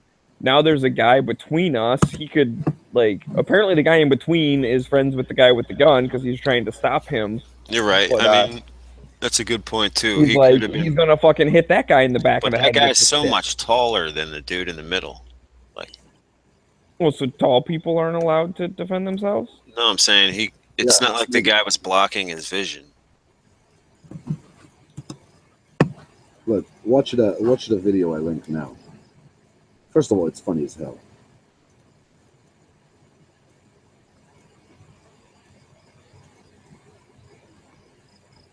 So I don't know, man. It's crazy. So what's up with that second video you linked, Amit? Oh, I saw this. Some crazy chick was like, Allahu Akbar. it looked like there was chop, two of them. Chop, chop.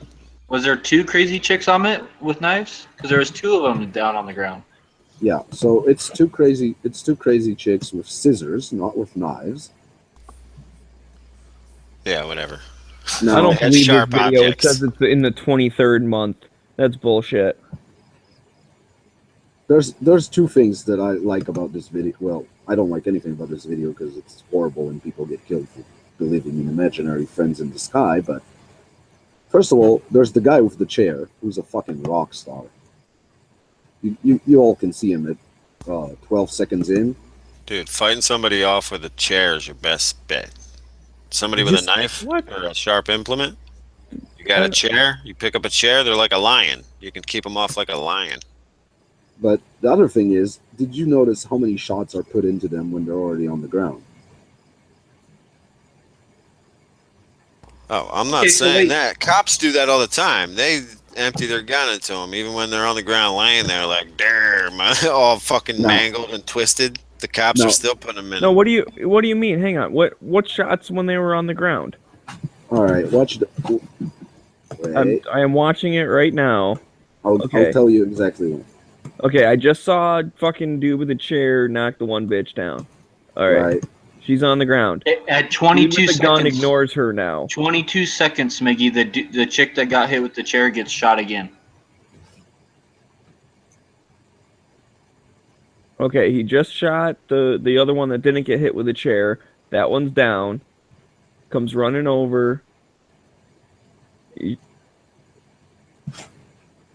Oh, you're saying that was a shot again? He wasn't just like Yeah. They holding the gun on him? They anchored him and the other guy that runs up with the gun at the end of the video. They anchored both of them. They shot him on the ground, I think. That one guy shot both chicks, dude. Again, Yeah. like yeah. That guy's my hero. Now that guy walked. That's street justice. Well, I wait, I mean, it's, condone that on the Okay, on these, chats so live hang on, on dude. air. So chick with the fucking chair, or gets hit with the chair. She gets shot and she's down, but she's still rolling around. He Yeah. shoots the other one, leaves that one because she's done, goes back over to the one who got hit by the chair and shoots her one more time because she's still alive, like maybe Yeah. trying to get back up, maybe doing whatever. Yeah. So you're saying that he shouldn't have done that, or what? No, I mean, she's still a No, threat in my book. No. Now my point is, there's importance to the context of a lethal encounter. These two girls, nobody owes them money. They're not Man, they could there. have had bombs on them. It doesn't Oh. matter. No, fucking that does part of the matter. context doesn't matter. They were It- attacking someone. They got shot for doing it. It No, doesn't it matter does- if they were fucking nuns or if they were, Smeggy, serial Smeggy, killers. They could have been aliens. Smeggy, it does matter because they could have had a suicide vest on. The guy you owe $5,000 for doing landscaping Yeah, is and probably when not that a fucking guy- suicide bomber. And when the guy shoots the person, what are they going to do? Release the bomb? I mean, how does that stop it? How is that disarming a What do you suicide mean? bomber? Putting a By shooting them on the ground. And what's that? putting a What bullet in their head? justification is that? Yeah. It stops them from pressing What the if they're- trigger of the suicide belt. What if it doesn't stop them from releasing something? Well, yeah, Like a that's, dead man switch. hey, yeah, that's Yeah. a risk you take if you think it's a suicide vest. I don't think you have to bring up a suicide vest in any of that to justify shooting the lady who got hit with the chair. She was still. Well, I'm just actively bringing it up moving because it's around. in Israel, and that shit happens there, where people like go on those fucking murder sprees while wearing a suicide vest, Most, and when their shit's about to come to an end, they go kaboom. yeah, but they almost never ever have dead man switches on them. I guess They the almost fear always has to have be dead ruled legitimate by a judge. And yeah, and that dude went up. The guy who does this, could be. who does all the shooting, is a bomb squad police officer who just happened to walk by. And when he went on, when they were like interrogating him for why the fuck are you anchor shotting people after they're already down, he was like, "Well, I thought they might have a suicide vest on, so I shot them in the head." And they were like, "Well, that makes sense." What if he said, I thought they were reptilians and they were going to get back up? It's what would a prudent person do with the information they had at the time. And that's the only reason why the whole context part I'm trying to ignore and that's just because when you say, well, put it in context. Well, yeah, you can look back at something after the fact once more stuff has come out and be like, oh, well, he shouldn't have done that because of this, that. It's not it though. It's what did that person know at that second? But that is what that person knew at that second. That mayor knew at that second that he knew what this. It's not like this came out of the blue, and suddenly someone came at him with a fucking stick. He knew exactly who he's shooting. That's the other problem he has legally, that Some of these suicide bombers, some of these suicide bomb vests are called in via cell phone Yeah, from somebody that Yeah. got a sucker to put a vest on. yeah, some of them, but most of them aren't. So might as well shoot them in the head. I'm just like, why assume that? I don't know. I guess there is a lot of it over there, but Because 70 to 80% of them aren't dead man switches and aren't phone activated. And if you shoot them in the head, it stops. yeah, the but there's threat. 70% of crazy bitches with scissors wearing suicide bombs. Now, 0% of them so far. And I There you go. would 100% take the shots that he took. I would not take the risk because fuck it. I got you. But You want a again, chance to put a bullet in someone's head. no, I really don't want to. Right. I didn't see the anchor shot on the other lady. He came towards her and shot her a few times or whatever. Maybe as she was falling down, or he shot her again or something. That's that's what you do. You stop till the threat's gone, and then he ran back to the other one. She was still trying to get up, so he shot her again, or she was still moving around. He didn't know what she was going for. At 0:27, there's another dude that shows up and shoots that first lady. He didn't know. He doesn't shoot. You think he doesn't shoot? I think he shot. He ran up with the gun pointed on her and realized, oh, okay, she's already down. It's kind of hard to know without audio. The guy at 027 who checked on her did not. I don't think he shot. It was only the first guy who shot both of them. Yeah, the second Alright. dude with the gun didn't shoot. From if you can tell from the body language, I mean, when he ran up, that one that's closest to the video camera is not moving at all. Has already checked out. So he ran up, was like, oh, it's checked out, and just stopped. Yeah, you're right. You're right. I'll take that. I'm just playing devil's advocate here. If And the all I other- can say is if I lived in Israel, I think I would have done the same fucking thing with the type of like terrorist attacks that have happened there and the suicide bombers and suicide vests and all that shit. I would not take any fucking chances. I would The other- shoot until I knew those motherfuckers were completely incapacitated, where they But couldn't. I'm saying I'd be worried about the dead man switch. So I would be worried about the even lesser odds.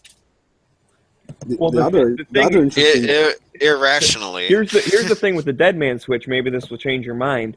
If you think, okay, let's say you think they have a suicide vest. If you shoot them and they have a dead man switch, then you're going to blow up. That'd be bad. Okay, I agree with that. If you shoot them and they don't have a dead man switch, they have a regular switch, then that's good. So those are your options for shooting. Either they have one and it turns out bad, they don't have one, and it's So then you're at a you roulette. stop the You're threat. at a roulette table, right? What do you put? all Hang your on, money hang in? on. No, Red this or is black. so this is the other part of it. Let's say they do have a dead man switch. You shoot them, they have a dead man switch, they blow up. You don't shoot them, they have a dead man switch. They might They be still sitting there blow up. going, I'm probably going to die anyways. I'm going to go ahead and let go. Yeah, it's not. Well, even if they have a dead man switch, they're planning on dying no matter what the fuck.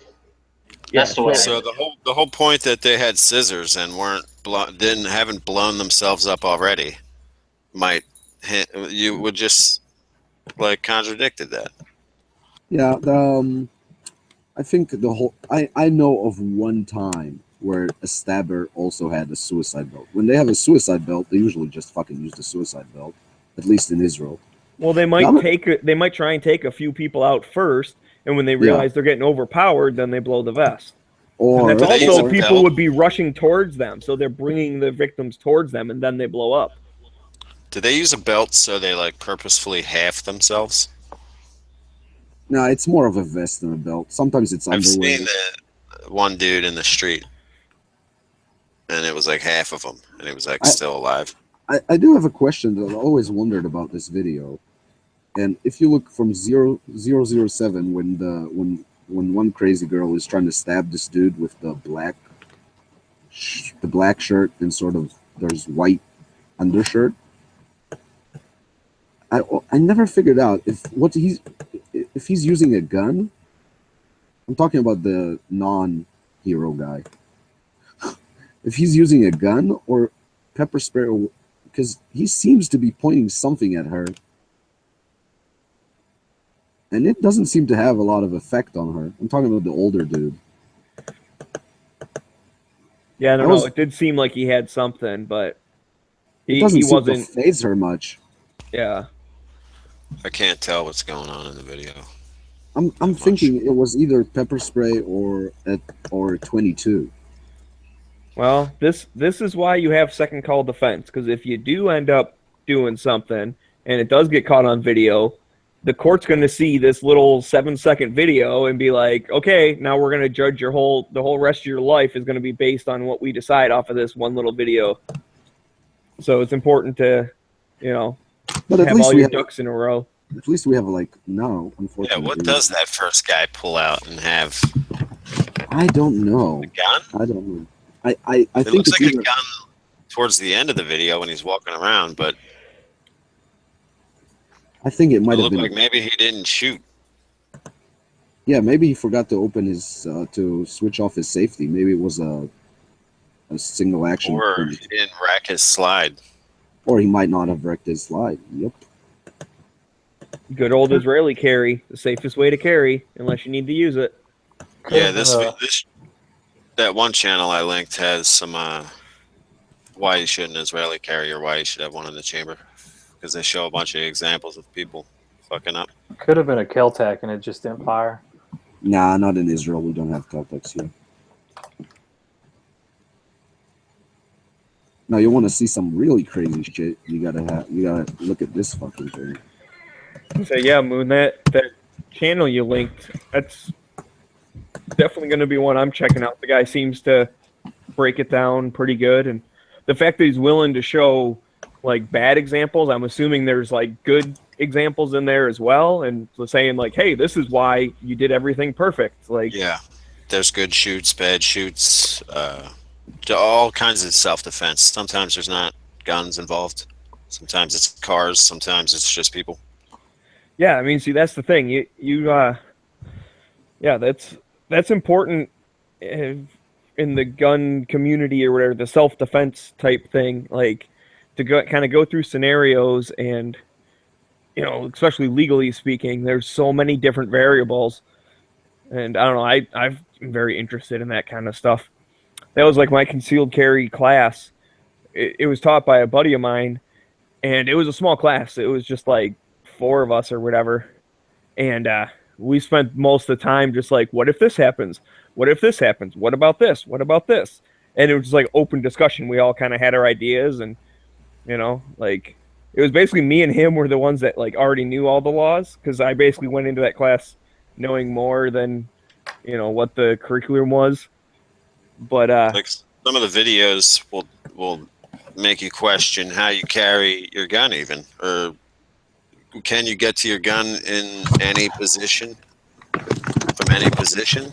Because that's what a lot of these people are in, the awkward positions. They're not like squared up to a target. right, yeah, that was one of the things. What was that? Oh, I think it was a question on Yankees chat. Was like, what's the one thing that people you think should train more of? Like people just ignore, or they don't do it enough, or whatever. And that was one of the things I said, was to train, movement, because in self-defense, everyone likes to stand perfectly square to a piece of paper, and a buzzer goes off, and you pull your gun, and you shoot a couple times, and you pat yourself on the back and say, okay, I'm super prepared. But the reality is it's going to be like a scuffle. It's going to be a dude right in front of you. He might be grabbing you by the shirt collar. He might have already hit you a couple times. Maybe He might be stab on him. the ground, like whatever. Yeah, I don't know, man. I don't know how many times he got shot, but that dude had some stamina in him. If you watch the last video I linked, that video gives me fucking nightmares. I know that the only thing that's comforting in that video is that dude Holy must have been. shit. I remember Yeah. they showed that on like MSNBC.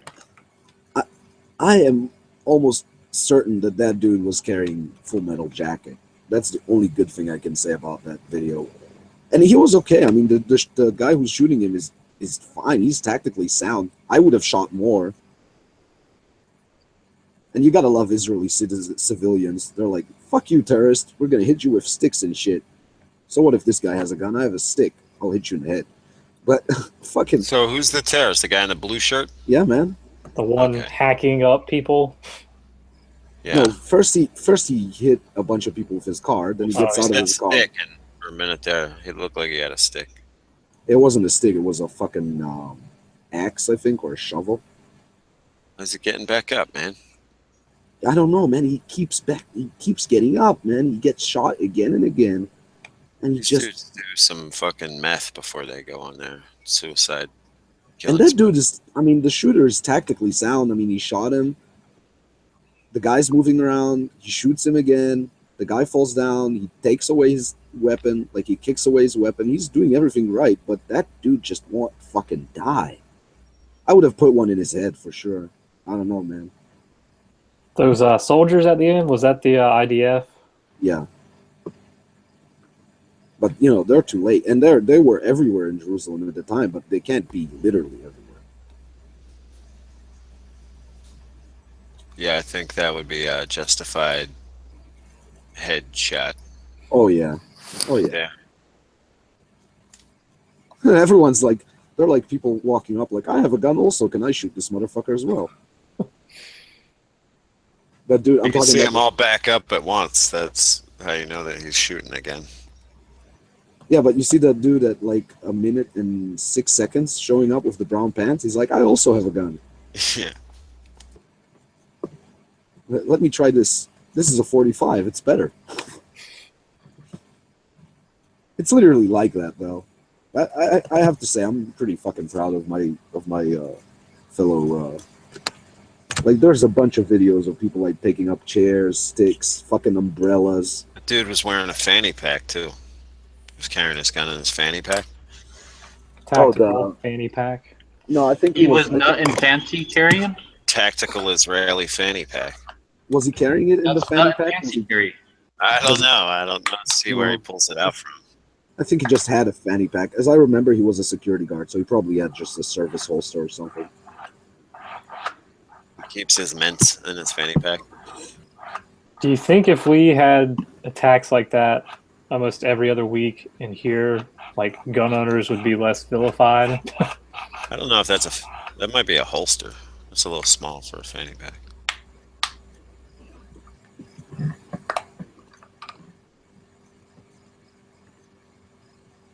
Yeah, I can say that it definitely fucking helped us here.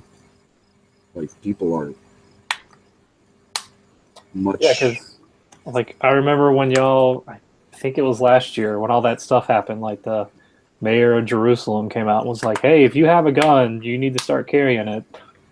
Yeah, we were mocking him though, because we were like, "Hey, fucker, no one has guns anymore because you took all of them."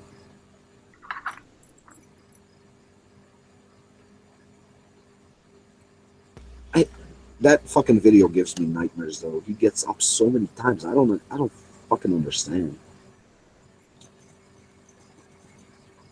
Was it shot placement? I don't know. I wish, that's the other thing.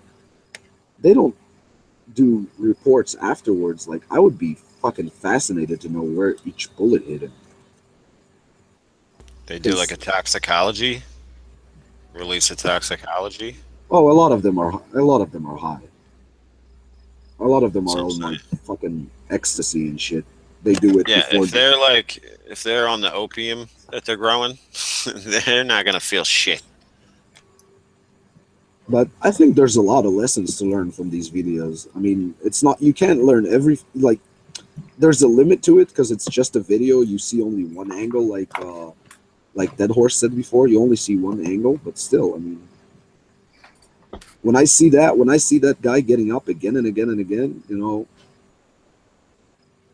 that fucking. I mean, I'm fine. I fucking carry hollow points, but still, I mean, some people were like fucking switching to revolvers when that shit happened. They're like, fuck this shit. I'm getting a 357 Magnum because these fuckers aren't going out. Nah, they all switched to Desert Eagles on 357. I still only know one guy who actually carries that in a shoulder holster. He's the coolest guy in Israel. No, he's fine. He's funny. I was like, isn't it heavy? He's like, nah, don't feel it. Been carrying it for 20 years. He's old. That new lightweight one looks good. Yeah, It's but like they shaved a half a pound off it or something.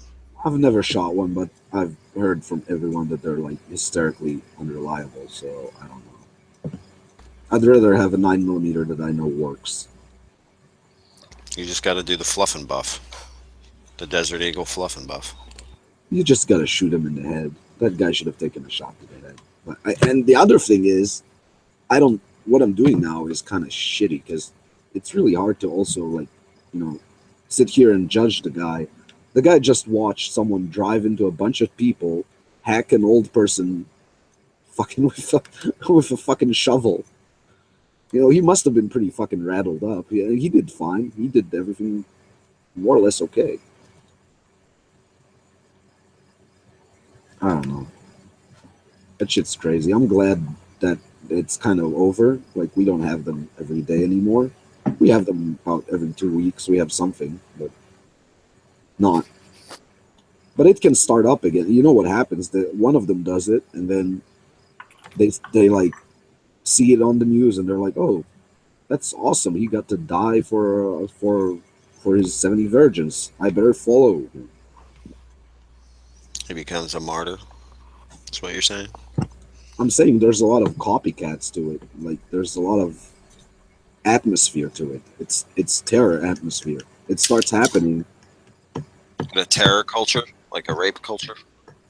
Well, there's definitely a terror culture. I don't think there's a rape culture. I don't think there's the only places where there's a rape culture are in places that also have terror cultures usually. Yeah. Like Saudi Arabia. Major rape culture. Let me tell you what, you know what the rape culture is? The rape culture, at least here, is everything's fucking rape now. I'm fucking terrified. Like, this where I live, we don't have a lot of... That's everywhere. We don't have a lot of public transport here, so I pick up hitchhikers all the time. And I'm genuinely afraid to pick up, like, girls when they're alone. Because I'm like, I don't know, I'll put her wherever she needs to go. She'll walk out of the car. I don't know, she'll feel like she needs more attention than she's been getting. She'll walk to the police station and say, yeah, this guy raped me. And then, how the fuck am I going to prove I didn't do anything? You say, show me the semen, bitch. Yeah, well, you know what? That's not going to interest the community that I live in, or my wife, or anyone else. I'm going to lose. Put a big sign on your lawn that says, show me the semen, bitch. Yeah, you're joking, but you know I'm right. It's fucking scary. Just grab them by the pussy. They'll understand. Well, here in America, not only do you have to deal with girls crying rape when it doesn't happen, you have to deal with people redefining the word rape. So if you bump into a girl by accident and the girl doesn't like the way you look, you raped her.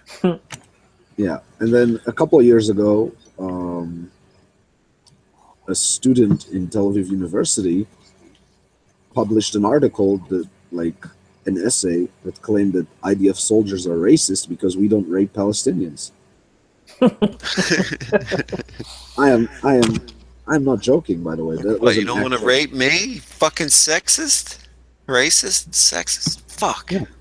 She didn't think that maybe we don't rape Palestinians because we are decent human beings or anything like that. No, it's because we don't rape them because they're Arabs and we hate Arabs, so we don't rape them.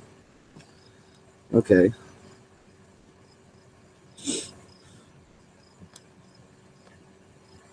That just shows that they like to be raped over there. It's pretty fucking backwards culture. Oh no, it was When is it my turn to get the raping? It was a Jewish girl that wrote that essay. Let's not make any mistakes about it. The social justice warriors strike again. Yeah. They're pretty fucking crazy. They're fucking nuts, man. I watched a video on YouTube and it was like feminist fail compilation. Yeah. God, they are crazy. A bunch of them. Yeah, they're nuts. Nutso. You ever see the one where the she's like, I'm the lady that, yes, I want to destroy your life as a man or whatever. I haven't seen that one. Yeah, she's the craziest.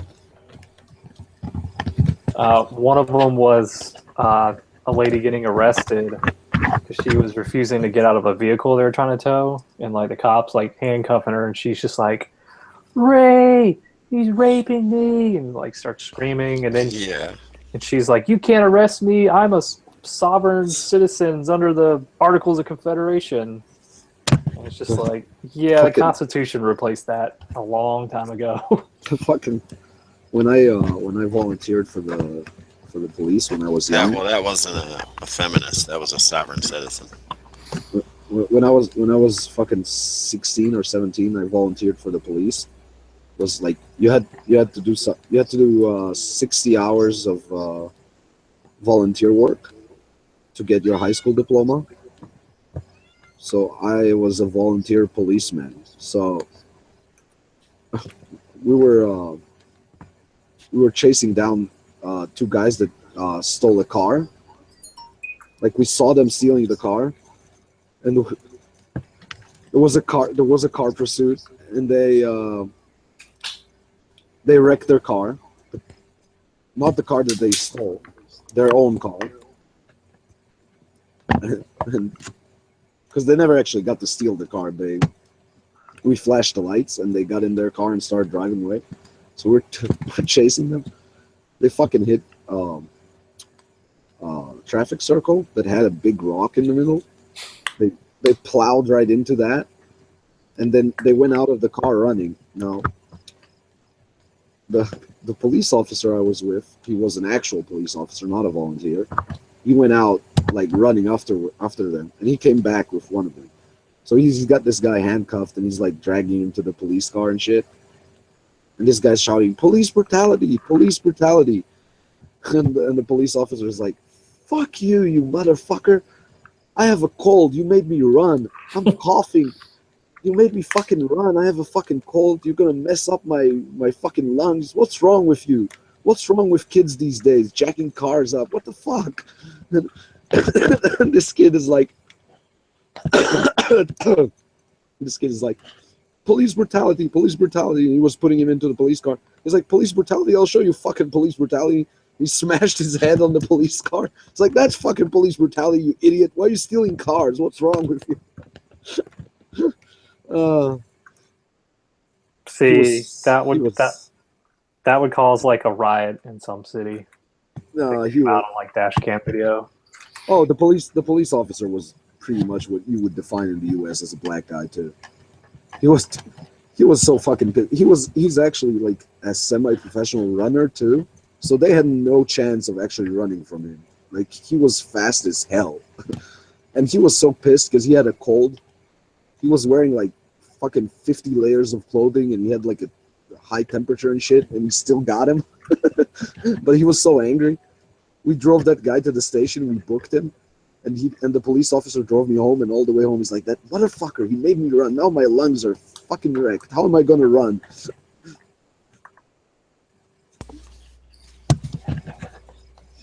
No, it was good times. Can you imagine that we were 16 and they gave us M1 carbines to carry as police volunteers, and no one got shot, and we didn't fuck awesome. around with them? Yeah, man. And we didn't do anything irresponsible. It's just a different culture over here.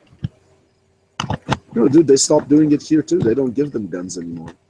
Like, oh, look, I never fucking even thought about doing stupid shit with that gun. That gun was holy to me. It's like, I'm 16 and they're trusting me with a gun. That's awesome. I need to treat it respectfully. Those guns were cool as hell, though. Those World War II carbines, like GI carbines with, Yeah. those, that mag pouch that fits on the stock for 2 mags. Yeah, I've got one on mine. I've got an old GI carbine. Got a IBM barrel, which is I think is kind of cool. Yeah, I'm gonna check out my dad's next time I'm up there and see what it all is. No, I like that gun. Oh, they're fun as hell to shoot. I like that gun. They're pointable, I guess would be the word, right? Yeah, they weigh like 5 pounds, and they're probably, they got a 16-inch barrel to make, the legal limit, but the length of pull is really short. You need to get good mags. That's the only problem with them. They have fucking feeding issues. Yeah. Sometimes.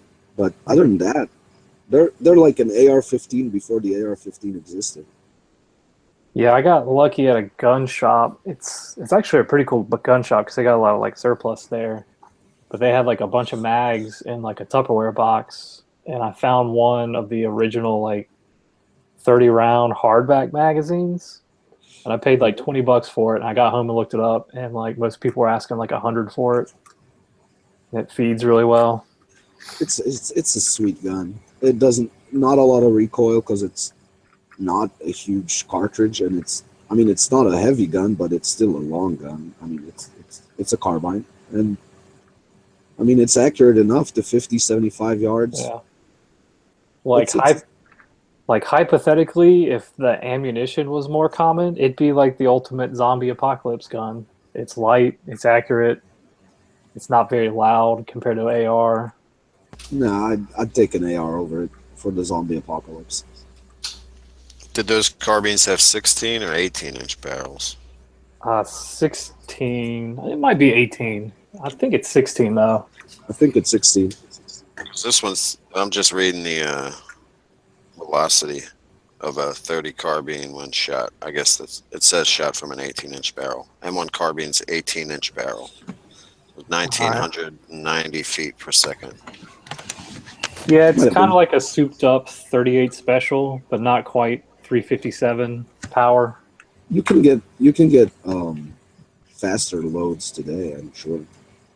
Yeah, but you don't want to shoot them in them old guns. Yeah, They're not. Those chambers aren't rated for modern pressures. no, but I mean, if you like have, it's the same like any other gun. If you normally feed it like regular ammo, but you want to keep it for home defense, so I would definitely use it for home defense. And Dude, 1,990 feet per second's not. oh yeah, it's not. bad. It's not a bad round. It got a bad reputation. Like, I feel like every weapon that they ever handed to U.S. Military service, got complaints for stopping power. Yeah, Because it's enough that one guy shoots one bad guy and the bad guy doesn't go down, and then it spreads out.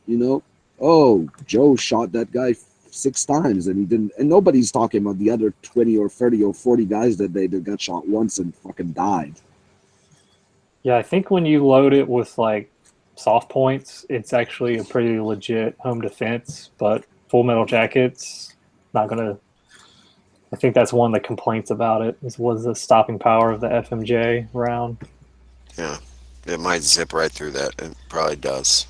Like my uncle was in Korea. And I don't think he carried one, but like he would talk about how the guys in the squad, like when the Koreans had all their like winter coats on, they just get shot once, a couple times, and they would just get up and keep charging until they died later on.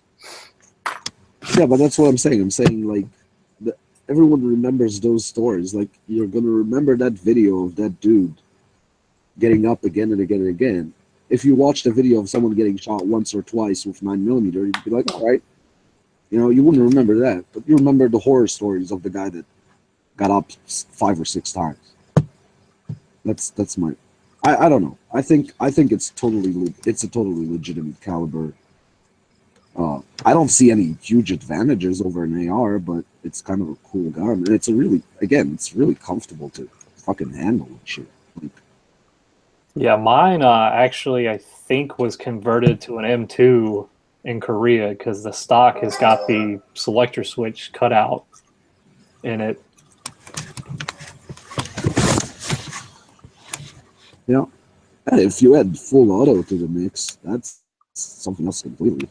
I mean, Oh, I would love to have a full auto one of those. I've seen videos of people shooting it, and it just looks incredibly fun.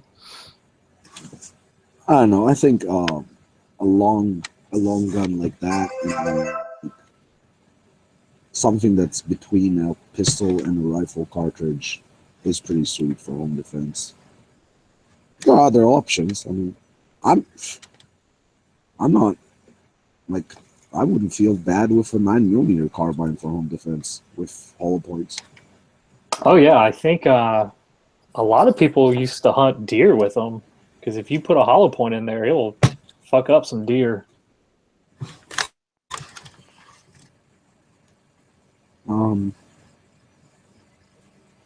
Yeah, I don't know. I fall kind of on the non-tactical side of, like, I don't. What the fuck is that? It's my phone going off. I don't know. I thought I wouldn't feel bad. Like if there was a bump at the night and all I had was an M1 carbine, even with a 15-round mag, I would feel 100% fine with myself. Like I would be more worried to be the bump in the night than me. Yeah, the only reason I wouldn't use my M1 for home defense is if it gets confiscated and you never get it back again. Oh yeah. Well, that is, of course, completely irrelevant in my world where I can only have one gun, so I have a handgun, because I'm not gonna go and buy a Beretta CX4 and then not have a handgun.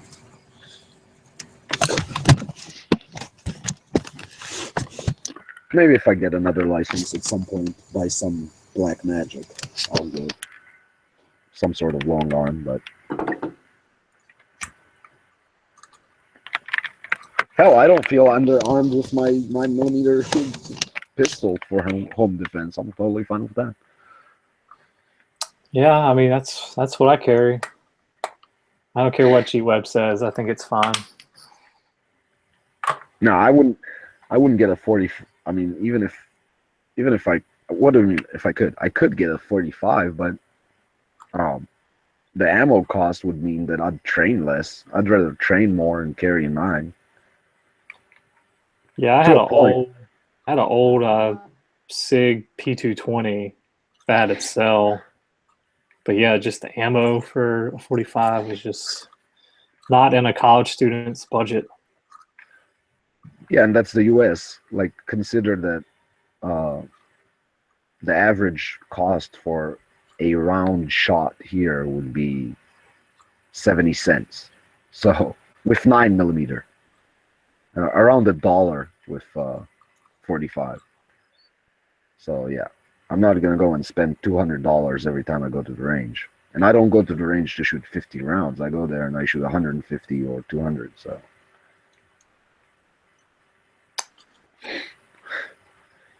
Yeah, it can get expensive, unfortunately.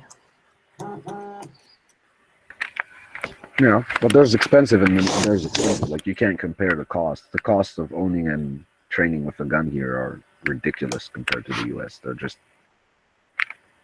are people that don't train because they literally just can't afford to. I got the shooting range where I go to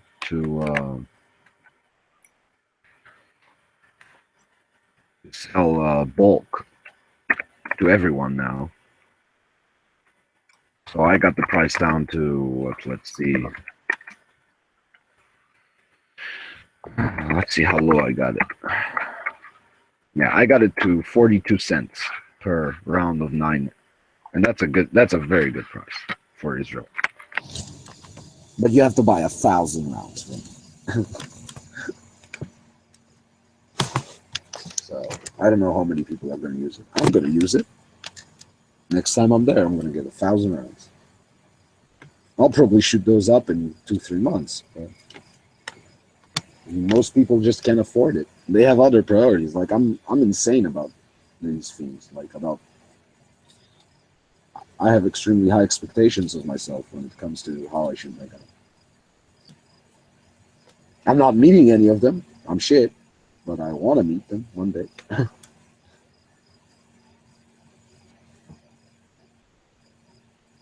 My ultimate goal is that I'll be able to draw from the holster and make a double action shot with my gun at 15 or 20 yards, make a headshot. When I can do that, I'll be like, okay, I'm not completely shit anymore.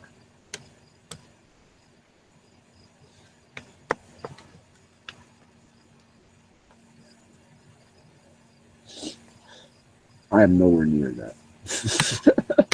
I can do it at 5 yards. Yeah, I need to get back to the range. It's been a while.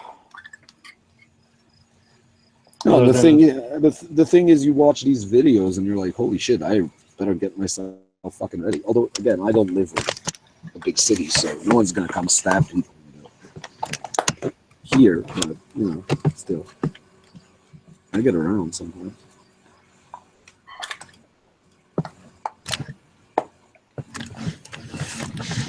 I think it's also that's another like context thing. Like you have the U.S. self-defense mentality is more mugger and street crime oriented, and here it's all about terrorist activity because we don't have a lot of street crime and muggings.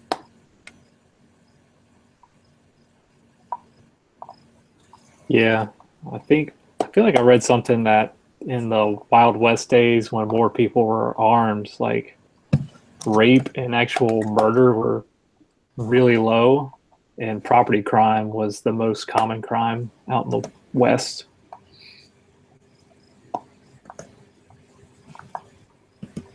Now, I don't know how much you can trust the statistics that far back because Yeah, and I think it was like a pro-gun group, and of course the anti-guns were like, well, how well was the record keeping back then? You know, yeah. To be completely fair, whenever all this bullshit comes up, I'm like, listen, first of all, I don't care what other people do with their guns. That's completely irrelevant to if I should carry a gun. I've never done any bad shit in my life. And the second thing is, none of you have been able to prove any correlation between the amount of guns and the amount of crime. So if there's no correlation, there's no reason to ban it. I'm not gonna play the it makes it lowers crime. I'm not playing that card. I'm just saying, listen, you can't prove that it makes it worse, so leave it alone. It's a much easier stance because then they have to prove it. When you have to prove something, you have to work hard and get links and blah blah blah. yeah, my mom, I called her the other day and we got a discussion, and she was like, well, I don't think people should have automatic weapons when they do these mass shootings. And I was like, first off, that's not how that works. Second off, the whole mass shooting thing is a pretty rare phenomenon in this country Oh yeah. compared to like muggings in Chicago and like gang violence in Chicago. It's like mass shootings. I don't even think they keep a record of it because it's so low. No, they keep a record of it, but it's not. It's like It's like 400 people per year are killed with long guns, and that's most of that's probably like it's hunting literally- rifles, not it's literally- ARs. It's literally like more likely to you're more likely to get punched to death than shot with an AR to death. It's, Yeah, I it's think- not, it's that yeah. ridiculous. Like I feel like the firearms blog, they actually broke it down, and they were like, if you take the number of guns with the number of people and you break it down by like population, the chance of you being killed with a firearm if you're not in a gang or like a drug dealer or do stupid things like clean your guns when you're shit faced, it's like 0.0017%. Oh yeah. Look, in the entire year of 2016 in Israel, not a single person was shot to death by a legal gun owner, unjustifiably. There were about a dozen people shot justifiably in self-defense, but not one person was murdered by a guy with a legal gun in the entire year. Yeah, and it's like if you So- take out like gang crime, like negligent discharges that kill someone, suicides, I think it's roughly like 1,500 people every year in this country are actually straight murdered with like a firearm. So that whole If someone wants to commit suicide and they can't get a hold of a gun, trust me, they're going to do it some way fucking Yeah. else. oh, and then You know, suicide. they will use yeah. their car and drive it off a cliff. They'll pop some pills. They'll cut their wrists. They will find a fucking way to kill themselves. Guns are Yeah. not a problem with suicides. It's Yeah, not. You can't ban gravity, unfortunately. That'd be awesome. We could all fly. Yeah, but like suicides, I think it's like 23,000. They're mostly make the bulk of gun deaths. Yeah, well, people commit suicide in countries that don't have Exactly. guns, so I like a- really don't. So I think it's either Japan or South Korea. Their main, since they don't have firearms, their main thing for suicide is they drink like pesticides.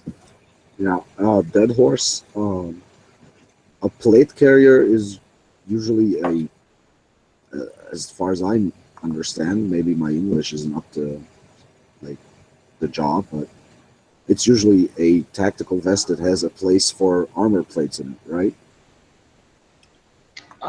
Pretty much. Well, You know, it doesn't have to. It doesn't. A lot of times, like all it is a vest to hold nothing but the plates, and then they'll put a chest rig or something over the top of that. so that's what usually the IDF has, or at least had. As I mean, I'm in the reserve unit, so we get like the second, the hand-me-downs now. But we had the armor separately. It was a back plate and a front plate. There were also ones that had side plates.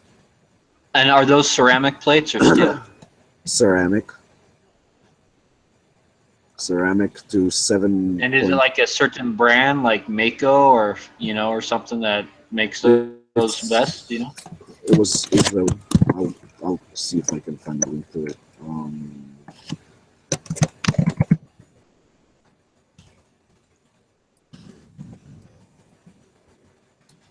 Trying to remember the fucking name for it though.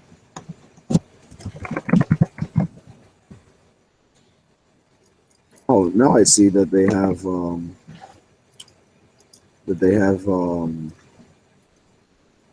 ones that are actually vests, but yeah, it's an Israeli. It's an Israeli thing. It's an Israeli made armor. It's basically the same as like I think level 3A or whatever. I don't remember. It's basically for 7.62 times. It's for AK rounds and AR rounds. Then sometimes we had lighter ones that were only for 9mm. When we wanted to be. Yeah, those are just the soft vests, right? Yeah. We had those sometimes for when a lot of officers wore them just because they wanted to be more maneuverable and shit. I don't really like the vests though. I prefer just a flak jacket, just a soft armor. Because I don't know. I mean, I know that it can save my life, but on the other hand, if I'm carrying fucking 20 pounds of armor on me and I can't run and I can't jump, you know what I mean? I mean, I might get shot because I'm slow, because I'm carrying all this shit. Yeah, it looks like this. Yeah, I like to think of the armor not so much as like being mobile with it, but more as like a last stand type of thing with it, Yeah, that's what I link now is I'm almost sure it's almost identical to the ones we had. This is a civilian one though, so I don't know. This one has moly on it. Ours didn't have moly on it, but it looks pretty much the fucking same to me. Other than the It's in Hebrew. I can't read any of it. yeah, no, it's just I just looked it for the picture. I don't. Do y'all still get issued? Y'all don't get issued the Galil anymore, do you? No, I was. The Carmen Molly, Yeah. and this is what the IDF actually uses. More or less, as far as I can tell. I mean, I don't know. This is again. This is a civilian. Yeah, the plates themselves are called Shmonai. Let me see if I can find.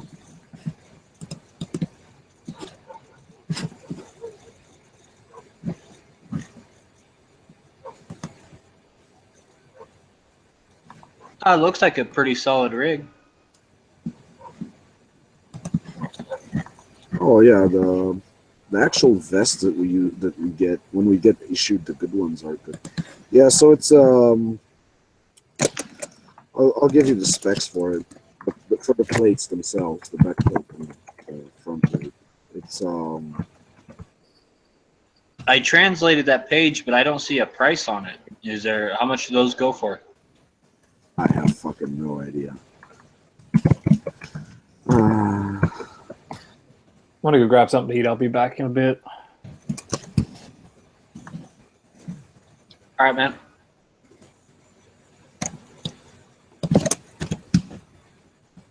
Yeah, so it's a six and a little bit more pound plate, ceramic plate, 3A rated. That's the front and back plates.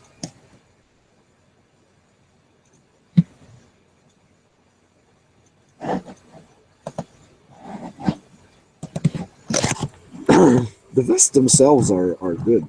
I mean, I like the IDF style vest. I'll show you one. They're not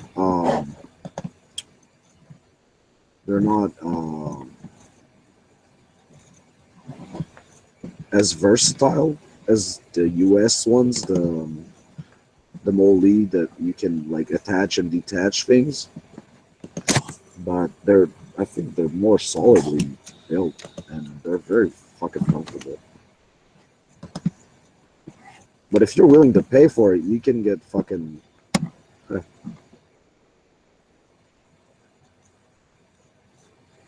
Yeah, it looks solid. yeah, no, you can get some great stuff if you're willing to pay for it.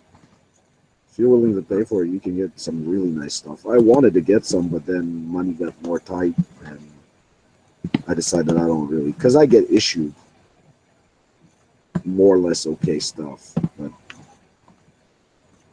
it's nice to have the best, like as you get older also. You know what I mean? Like when I was younger, it wasn't such a big deal. Like I could fucking carry all the bullshit around and I didn't give a shit if it's for better or worse, you know, I could carry it. But now, if I had a bunch of money, I would definitely invest in getting my own gear that I don't have to fit every time. We'll see. I might get one eventually. I got a helmet sitting somewhere in some dude's store that I wanted to convert to use it as an infantry helmet. It's a tank. It's a vehicle crewman's helmet, and you can make those into really nice infantry helmets. But I kind of put it on the side burner. After the last war, I was like, holy shit, I really need some, I need to get me some privately owned everything, you know, so I don't have to So I don't Man, have if I to. lived in Israel, I think I would have like set up like a plate carrier with plates and shit just sitting in my trunk, like everywhere I went. Like I would just have that shit close by me. You know? Well, no, I'm not so interested in having that. Although it would be cool, but that's not. I mean, my problem is I do 20 days of service every year, and then if there's a war, I get called up indefinitely until the war is over. And then if we get stuck with shit gear, I'm stuck with shit gear, and that kind of sucks ass, you know. Because the older you get, the harder it is to carry it when it's not well balanced and shit. Like I'll link.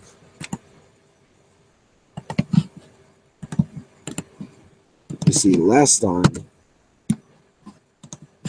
that's me wearing all the shit. Actually, without the armor, and that's the very older style of rig. No, it's not bad. It's just it's not as tight. The most important thing is for it to be very tight and hold all the weight as close. Oh shit, is that you? Oh yeah, that's me. Oh, that's badass. Who are you pointing your gun at?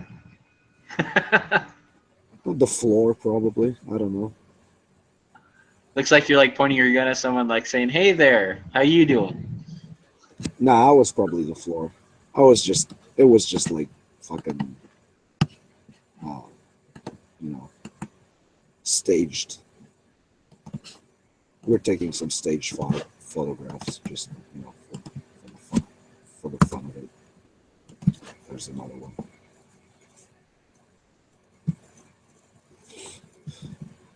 But, so that rig is the oldest type that we still have. And I mean, it's okay. Now, why is your shit like all green, dude? Like wouldn't like a flat dark earth or tan or something be like a better color of gear for where you're at?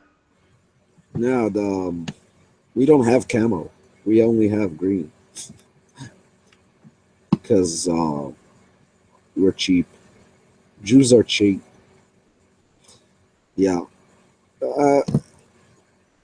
The theory is that it's a pretty good color at night. Actually, that's not a theory. It's true. When it's dark, you don't see it very well, and then you have to use that same gear everywhere because we don't switch uniforms. You'd be surprised how many types of environment we have in Israel. We have everything from snow to desert, so it's sort of a compromise. When you have special units that only operate in certain areas, then they have tan, or if they only work in the snow, which one unit does, then they have white uniforms, but mostly it's just green. Now, what are you doing there with the binoculars? Are you is that like a checkpoint you're watching, or what? It's on the perimeter of our fire base, but I'm just fucking around. I'm just looking at nothing, probably. I don't remember what was right in front of me. I was just posing for the camera. It's about fucking 900 yards from the border, and it's one of the perimeter posts. It's just a couple of concrete 900 blocks. yards from the border of what, like Palestine? Yeah, that's right next to Gaza. It was a pretty shitty fire base too. All I had in that position was those two fucking pieces of concrete to fucking hide behind. We're doing a lot of fucking hiding. A lot of taking cover. There was a lot of shit falling from the skies. I hope they fucking rebuilt that post by now, because that place was shit. That place wasn't ready for war. So were like people taking like pot shots at you from 900 yards away from the other side of the border, or what? No, it wasn't direct. It wasn't small arms fire. It was mortars. It was 81 millimeter and 120 millimeter. What? What? Like you want to dig a foxhole for that? I want to not be in the same country as that shit ever again. If anyone's asking me, I'd like to not be there. But yeah, we didn't dig foxholes. We had a bunch of concrete barricades that you just fucking use as cover. Yeah, but mortars like blow up concrete and shit, right? Like that's why like they dig foxholes, right? No, you'd be fine. Like if you're like not at the actual place where it hits, if it's like a couple yards away from you and you're lying flat on the ground, which you should be laying flat on the ground because they're shooting mortars at you, you should be fine. I mean, the closest they got to me was 50 yards. I was fine. I was in the open and I was fine. I was pissed off. I was fine though. Yeah. I think I would have been pissed on. I probably would have shit myself. Mortar land 50 yards away from me. Fuck. No, I would have had to didn't. go home and change my underwear. No, I didn't. Like, I was kind of shaken. Like that picture is me after a night of fucking mortars full. I'm wearing soft armor there. I had enough at that point. But yeah, it wasn't fun. I don't like it. I'd do it the fuck again, but it's shit. Does Midwest make a 7-inch free float rail?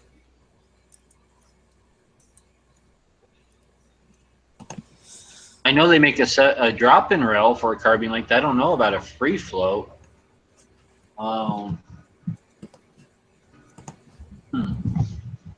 SP series.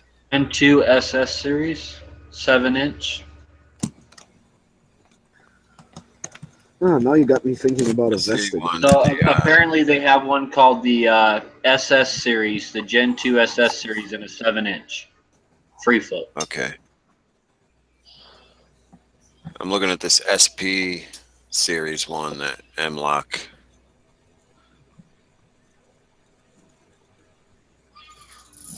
That has a 7-inch version. 7.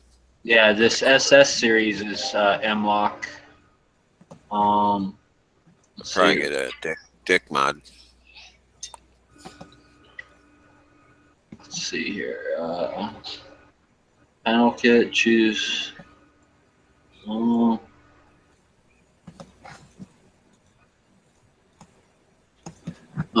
Wait, is the difference between the SS and the SP just like key M-Lock versus key mod?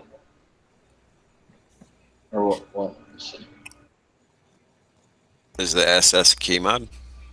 Oh, I'm only seeing it in M-Lock, but they might have it in let's see here. Tactical handguards. The SS series. K series is the key mod one. That's a drop-in K series key mod one piece. Oh, okay.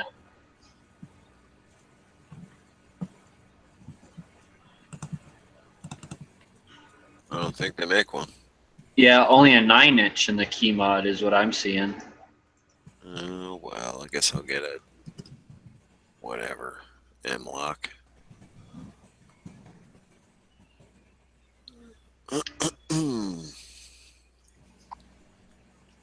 So which one was the SS?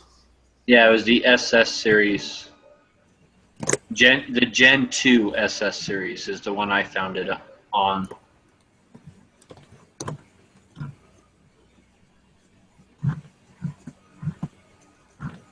Gen 2 SS. Okay.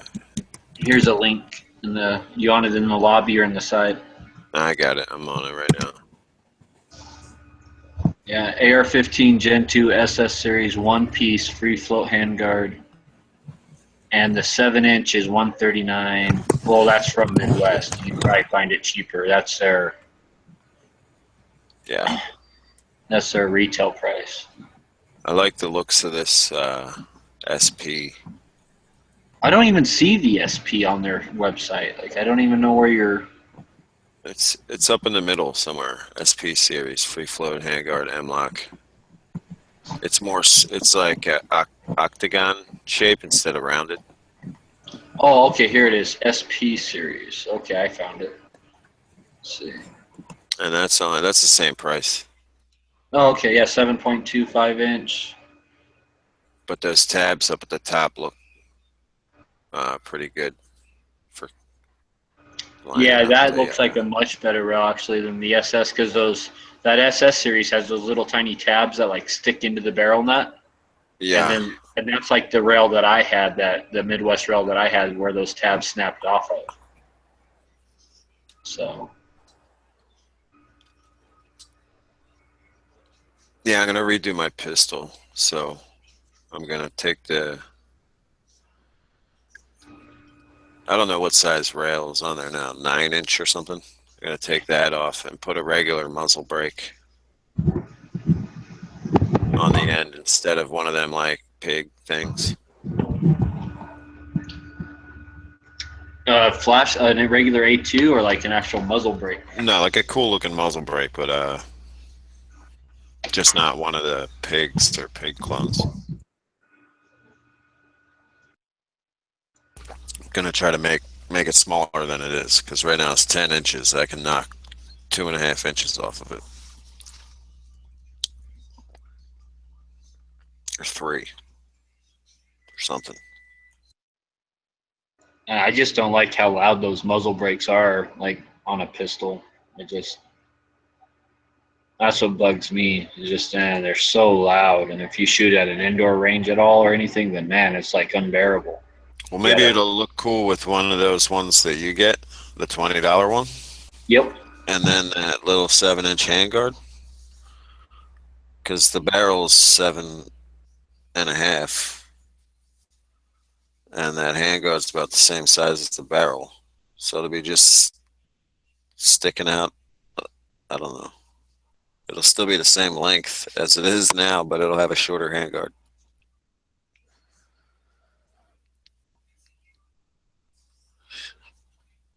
I don't know. I want to cut this old SIG brace off and put the new one on. Oh, I forgot to tell you, Moon. I watched a video of a guy who was bitching about his SIG brace. Like, he thought he was going to have to cut his off because of how tight it was. He got like a little tiny like tube attachment for his air compressor for the end of his air hose, and he was blowing air underneath it, and that made it so he could remove it really easy without destroying it, so he could resell it. Oh, yeah? He just basically blew air underneath it, and that's it, and it came right off. And then he said what he learned that trick on an installation video, because another guy was blowing air underneath it to install one, and he's like, maybe I can do that to uninstall it, and it worked. So Nice. So before you cut it off, if you have access to an air compressor, you might want to try that, because it seemed like his came off like really easy once you started, But what do I need? Like a needle to stick in between there? I don't. It was like maybe an 1/8-inch diameter tube or something. Just this little tube. I don't know what it was for. If it was to fill like beach balls or what. But I think he said he bought it at Walmart, and it came in a little pack with a bunch of other little like air compressor fittings and shit. And he said it was like $7, and like he had one there to blow up like footballs and shit like that. He just put it on the end of his hose, and it looked like, it's hard to tell from the video, but it looked like it was like maybe an 1/8-inch diameter tube. And he just kind of wiggled it underneath there, stretched it enough just to barely get it started, and hit the button, and yeah, it came right off when he did that. I'll try that. Because that way, if you could save it, you could at least resell that thing, Yeah. Mad clearance price. So that thing for like $30. Oh no, I see used ones selling all day long for $75. Really? Yeah, because they're still 100. They're still 100, 120 new. I'll sell for 50 then. Yeah, like if you put it out for 50, it'd sell like the same day. I bet. Like, I bet you'll have calls within like a couple minutes saying, "I'll take it. I'll take it." I bet if you put it for 75, I bet you someone would still like. I bet you'd still sell it the same day. I don't know. Bunch of cheapskates around here. So what are you gonna do? Are you gonna put a shockwave brace on, or the new SIG brace, or what? The new SIG, the SBM4. Yeah, So the it one that looks actually like- looks like a stock. Yeah.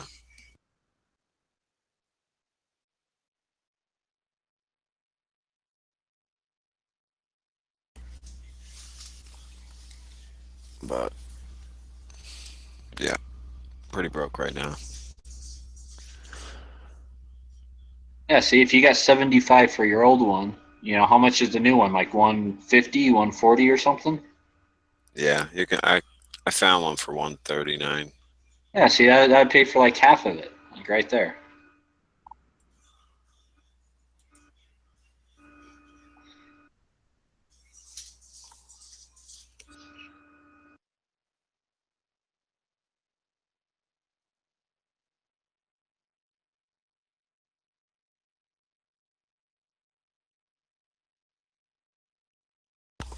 I could sell this rail too. What rail do you got on there now? A 9-inch? You said it was like a 9-inch what? It's a KG. The slim one? Is it the slanted one? Yes. Slim slanted Keymut. Yep. How much are you going to sell that for? I don't know. I don't know what it's worth. I don't know.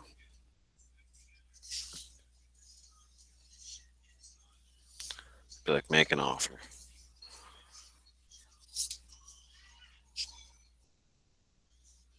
It's a pretty good rail. I mean, it's solid. I don't know how it locks on. You took it apart, right? Yeah, I like mine. It just Yeah. clamps on. I like it too. It's just too long for my idea for this gun.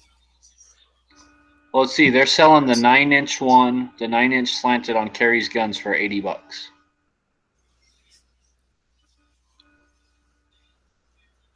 So if I was you, if they're asking 80 for it, I would, I'd probably ask like 60, 65 or something like that. Because I'm sure yours Yeah. is in good shape. Yeah, it is.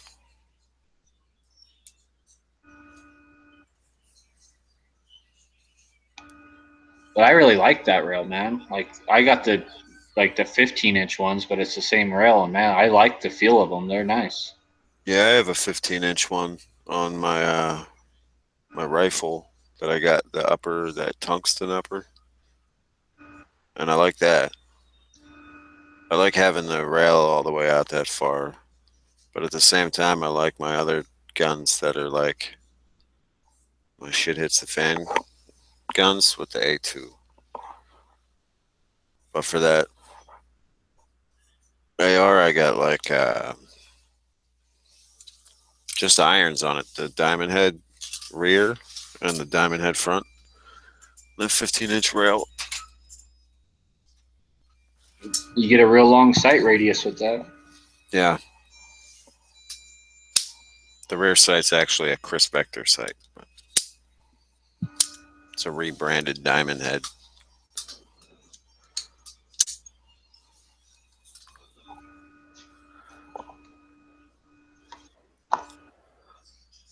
Yeah, this rail's awesome. So heavy you guys now. were talking this whole time, eh? Yeah. I was sitting here looking at it, and it's like I only saw my little icon popped up, so I thought no one was talking. I put the headset on, and I heard your voice, and I'm like, "Why is Moon's voice coming out of a snowman?" So my hangouts must be just kind of weird. Well, that's good. At least it wasn't a bunch of dead air. Yeah, the internet, almost like the entire internet, kind of crashed last night. I guess Comcast, CenturyLink, Cox, AT&T, a bunch of different internet companies went down last night. But it was weird that some things would still work. Like you could go to like Google, you could go to YouTube, but you couldn't go to like Palmetto State Armory, or you couldn't go to this place, or you couldn't. So it was just super weird all last night. And so today I was researching it, like how come my internet wasn't fucking working, and I found all these reports saying like basically like the entire fucking internet in America kind of crashed last night between like 1 a.m. and like 6 a.m. So. That's weird.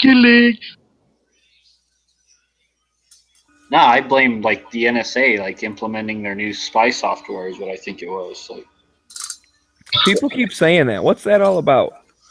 What? The NSA like beefed up their security or their surveillance or something? I mean, they've already been watching all our shit anyways.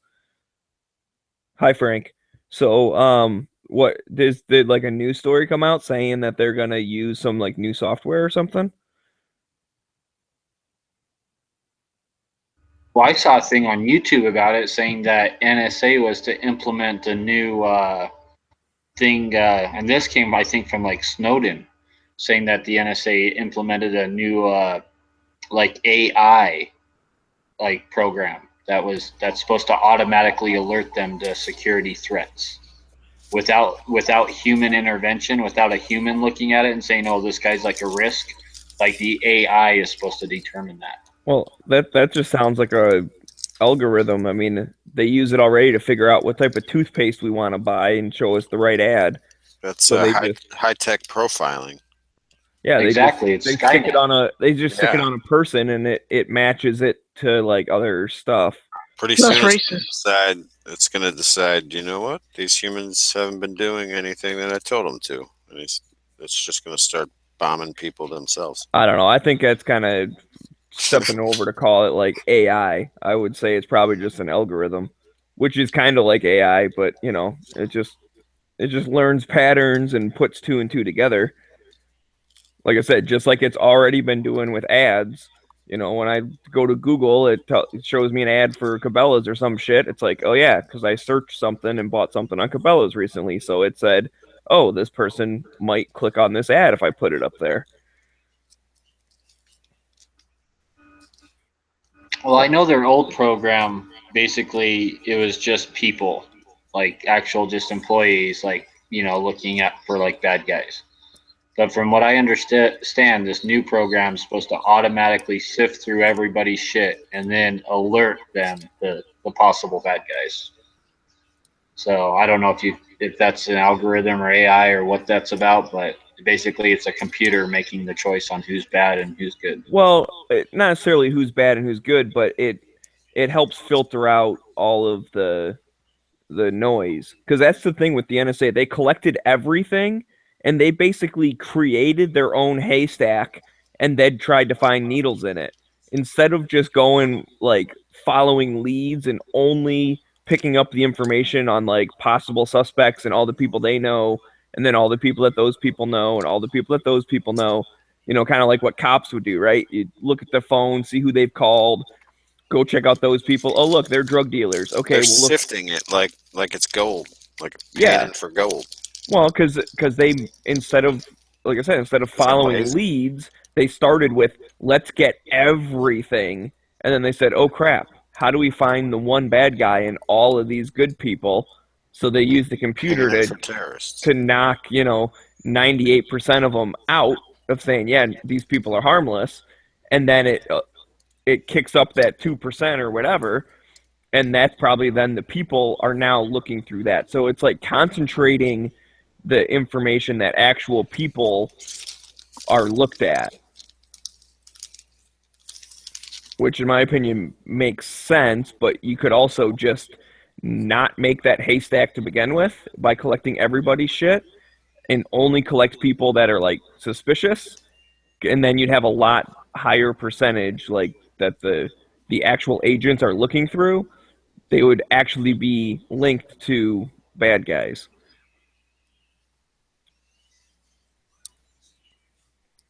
Yeah, but like, what if that algorithm or AI or whatever the fuck it is, what if that's like, okay, like basically anyone who posts a picture of like a gun, it was like, that's going to throw up a red flag. You're right. Okay, let's say it does that. It throws up a red flag. Then a human looks at all of our stuff and decides, no, this AI is too sensitive. These are just like gun people. They're not terrorists. Dude, that's And not, then they would teach the algorithm or the AI, hey, stop sending us these people on gun channels because they're not bad people. And then it would go back to finding other people. That's not how it even- learns. But how do you know that person on they the don't other have end? enough people to go through as many people as they're spying on. It's just impossible. Yeah, or how do you know that person isn't like an anti-gun person and shit? And then when the computer alerts him to like a gun guy with a new gun, how do you know he's not going to say, "Oh, like this guy, like this guy has an AR-15. He just got body armor." You're right. Then you threat. might get a knock on the door. I mean, that sucks. That's creepy. That's why the whole thing is against the Fourth Amendment and everything. But I mean, I'm not trying to defend it. What I'm just saying, technically speaking, it's not like a computer is executing us or anything. It's just sifting through leading. It's way a too much slippery slope. information Slippery slope to and condensing it down. robotic execution. Why is Smeggy pro robotic execution? Oh Like, my I come back God. and Smeggy's I over am being not. like, no, it's guys. The NSA isn't bad. I'm telling you, it's I perfectly never once okay said that. they're Fuck looking the through all of our NSA. stuff. And I'm sorry, Frank. I know you're my personal NSA agent. Maybe Frank got fired because of this AI. I don't know. That would make me sad. But anyways, they're not fucking. I'm not defending the NSA at all. I think the whole thing should get thrown out. I'm just explaining technically, like, what the computer program's doing is it's just narrowing or it's concentrating the people of interest instead of being the entire fucking world, which is what they used to do, or even every single person in the US. Those are all person of interest, and they had an agent looking at every single person. Way too much work. The computer kicks out the majority of those people of saying, yeah, these are not people of interest. Fuck them. They're just being dumb. And only alerts the agents to a concentrated number of these are people I think might be terrorists. And then they look at it and either say, yes, they are, or no, they aren't, or they move it up the chain to start investigating further. It's just the first step so that if you just post a picture of your cat, you don't all of a sudden get a knock on the door from, an FBI agent. What if you post Allahu Akbar with a picture of your cat every time? It might get you kicked up one more level. I don't know. And then you Then, listen to then Allahu PETA comes and Akbar. knocks on your door, and they ask some questions about why are you Allah Akbaring cats?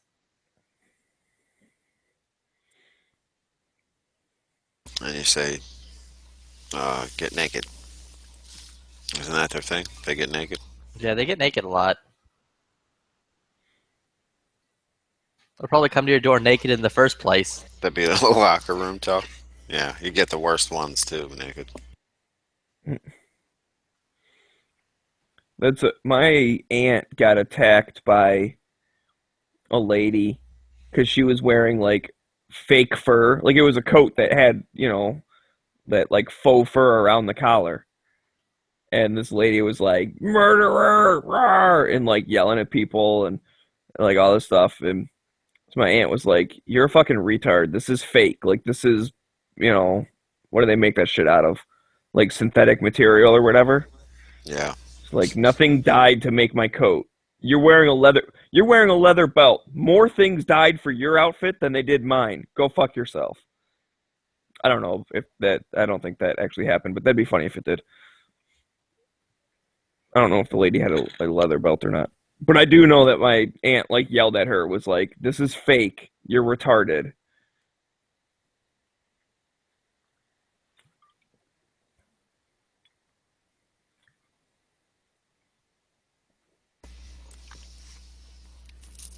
Yeah.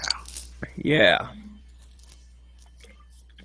Although PETA would probably say that fake fur is, glorifying real fur, therefore encouraging people to kill animals or some shit. Honestly, people can go fuck themselves. They care more about animals than they do people, and that's fucked. They kill more animals than, I don't know. They kill a lot of animals. They got like an animal morgue in their basement.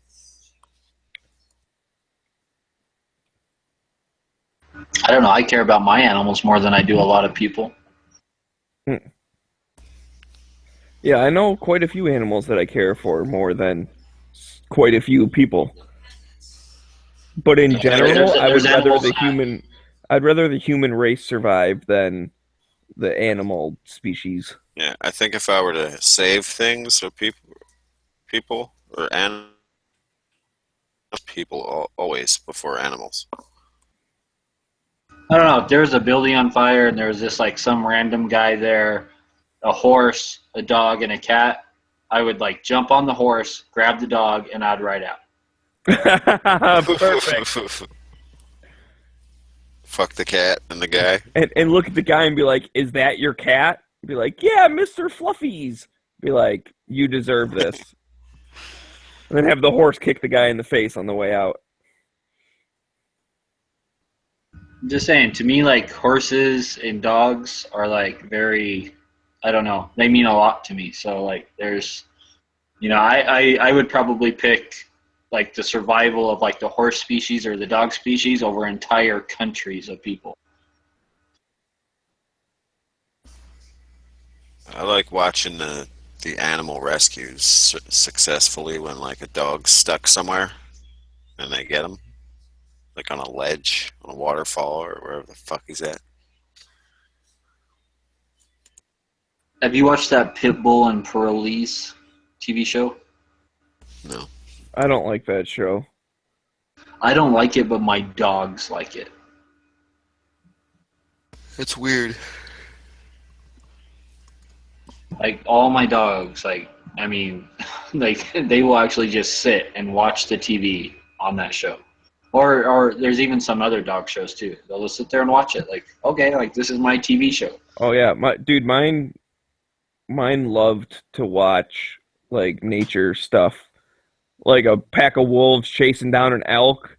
There was one they started howling along with the TV and shit, because huskies are noisy anyways, and they kind of like talk and howl and shit. So they did that a lot, no matter what. But there was like a thing where a pack of wolves were howling, and they were like matching the tone and shit. I was like, wow, this is kind of interesting. My dog was completely oblivious to the TV and what happened on it. My dogs, like the dogs I used to have a long time ago, they used to be like, I remember Lassie being on TV or Benji or all sorts of dog shows, and they never even looked at the TV, never even cared.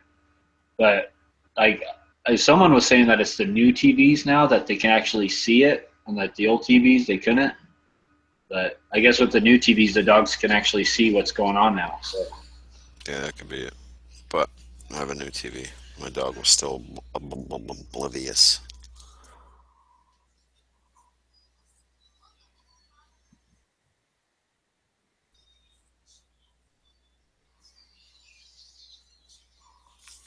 Yeah, I found a dude selling 90 of those 20 rounders for the PTR 91. Selling it for like $250, no shipping cost. I'm Yeah, like cheaper debating- than dirt was selling those mags for $199. I'm like debating whether that's a good deal or not. 90 for 250. Yeah. Wow. It's Yeah, like cheaper less than- than cheaper than $3 a dirt. mag. So Yeah, cheaper than dirt was selling those mags for $199. I would say that's a good deal. They're not selling them for $199 anymore. They're at $297. Oh yeah, they were on sale for $199. So I just remember looking at that and going, God, how come like AR mags can't drop to that price? I think there are more PTR mags out in the world than AR mags. You never have you spend 250 and you never have to buy those mags again. Yeah, like you buy that and you're done. Yeah. One and done.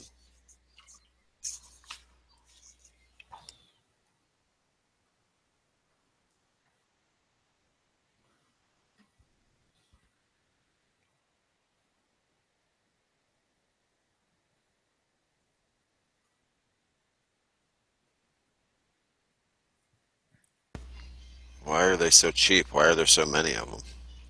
Well, because a bunch of countries had G3s, so those mags were literally everywhere. I would think there'd be more AK mags.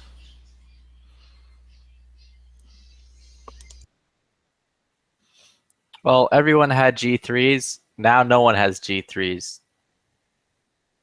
So there's all these mags. Now everyone has AKs and everyone wants AK mags.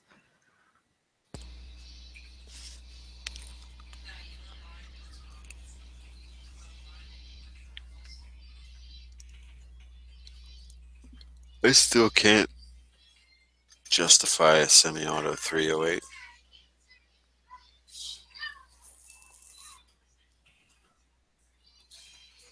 But yours was free, so. Yeah. I could I would totally take buy a free another one. Or I would totally at least buy one. If I can run into one of the old school G3s sold by H&K, I'd buy it.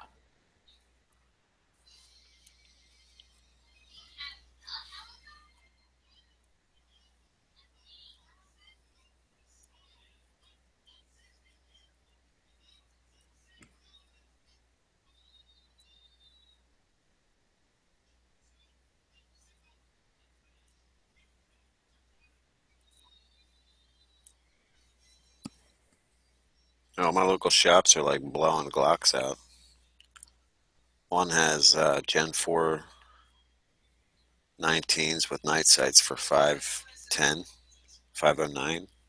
Mm-hmm. That's a good deal. It's like free night sights and $50 off. Or whatever, 40. And then the other shop has Gen 3 19s for $450.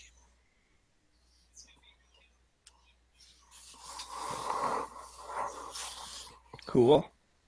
Brand new. So a Glocktober sale or something? Yeah, I guess there's a little bit of that going on, and maybe Glock's trying to unload as many Gen 3s as they can before they roll out the Gen 5. Well, maybe they're just dropping prices on Gen 3s until like the G5 comes out and they're just liquidating their G3s. Well, that'd be cool if they kept Gen 3s and just made it a $450 gun. I think like they're just trying to liquidate their inventory and then move on. That's what I'm saying. That's what I said the first time. Yeah. I'm going to be honest, I'm not listening. Okay. It all makes sense. I'm looking at G3s now. G-Unit. Is that about guns? No, You sure? I fucking hate that group. I don't even know who that is. I just know it's a thing. But yeah, after watching that movie last night, I'm also kind of on the fail train. I'm like, I would like to get a fail. Wow, that gun looks stupid. Because they had like, the movie was literally full of like fails and these SMG things. Yeah, I'm not into that.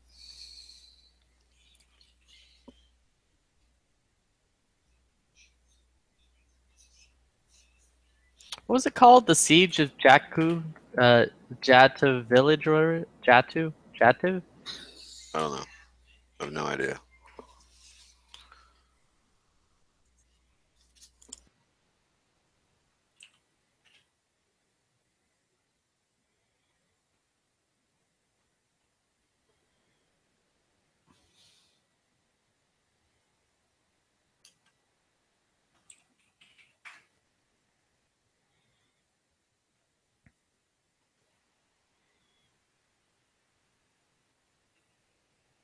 I can't pull up the IMDb of guns to find out about the guns.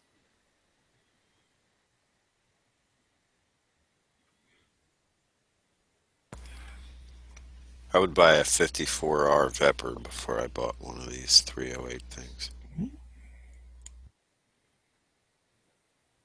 What did the foul? What was the barrel size in the fouls? Or the fails? Were they 18 inches? I don't know. They seem long as fuck. Yeah.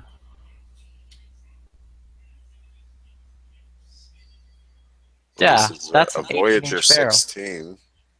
What does that 16 stand for? 16-inch barrel. In the nomenclature. Yeah, So it's supposed to have an 18-inch? I think the originals had an 18-inch. I don't know. To be honest, I don't know a lot about the fails. I don't know nothing about them. So. Besides, I don't want one.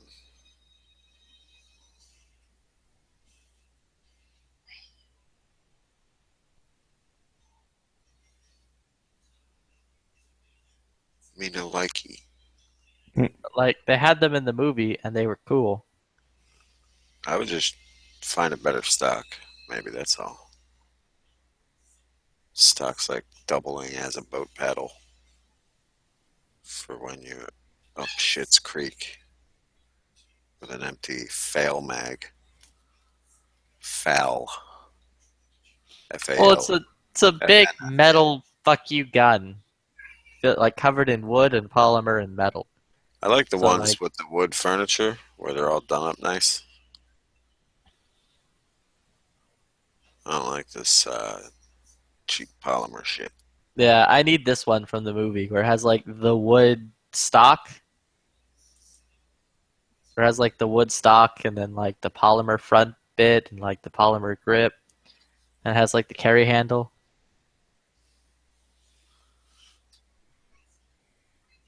Yeah. That movie, I was surprised. That movie is actually pretty good. That one's not bad.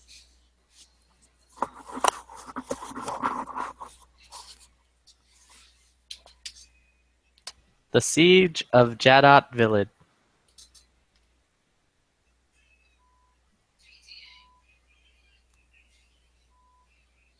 I would duct tape a dust cover on there. Oh, it also reinforces the whole the UN is useless thing. They're not useless. The blue hats are gonna come take your guns. Yeah, the UN they're actually made of useless. If they're wearing blue hats, I feel sorry for them because they should have brought their blue helmets. They even bring that up in the fucking movie. They're like, they have the blue helmets, and they're like, yeah, these are plastic. These are fucking useless.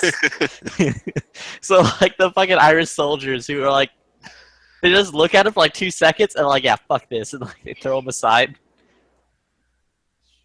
But yeah, like, these fucking machine guns, whatever the fuck these are.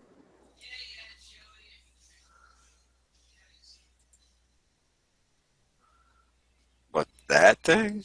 Yeah. Ain't that thing a grease gun? It looks Kinda like a looks grease like gun, but I don't think it is.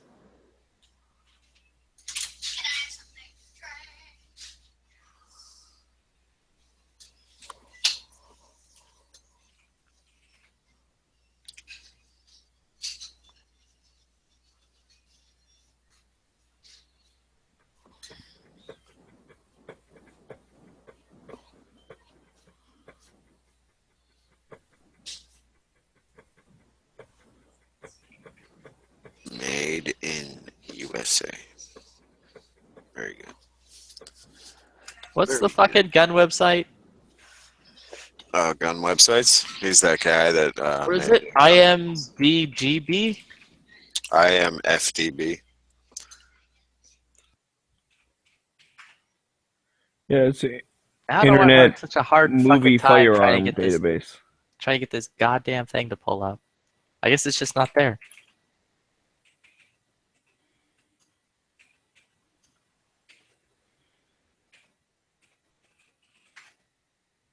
Yeah, they just don't have it up on the database yet. That's a shame. That is how. What movie is this? It's been like a week since it came out. What The movie? Siege of Jadot Village. Or Oh. Jadot Villa. It's been out for like a week. What the hell movie is I mean, that? They had all of the guns from 13 Hours up on the website literally the night of the premiere. Dude, they have like all the guns from the John Wick trailer. Yeah, they don't have any of the guns from this fucking movie on that site. I call shenanigans.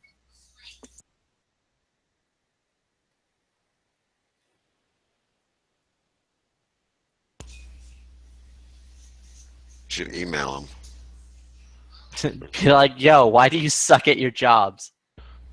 Be like, you're missing one, dumbass. Well, isn't it group added kind of like the other one? No. Like a Wikipedia No. type thing? No, it's not. No, the guy Oh. won't let you. That's why he's a douche.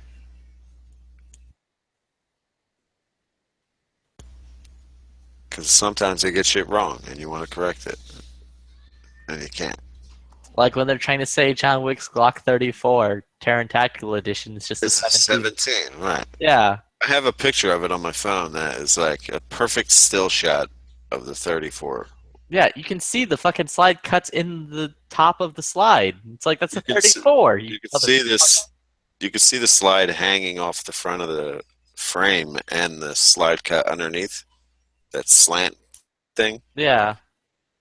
Fucking dumb. I mean, if you send him enough emails, eventually he'll be like, I guess maybe I'm wrong. I mean, he could leave a 17, but whatever that, I think that 117 is a stock clock. Unless it's a movie fuck up. You know, I don't know.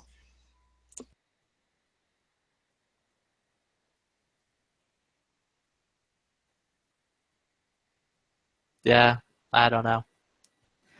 Either way, that movie was pretty good. Makes me want to fail. But it was funny because like they're bringing up the fact like, yeah, all these weapons that the UN gave us are like top notch, most cutting edge shit from World War II. This is like going on during the fucking like, I think it actually is happening either before or like right after Vietnam. Nope. It took place September 1961. Yeah, so this is in like 1961 and they have like fucking World War II era guns. Yeah, they were using them They're like, yeah, beginning fucking. of Vietnam. They're like, the UN's so great. We love them. They literally left us here to die.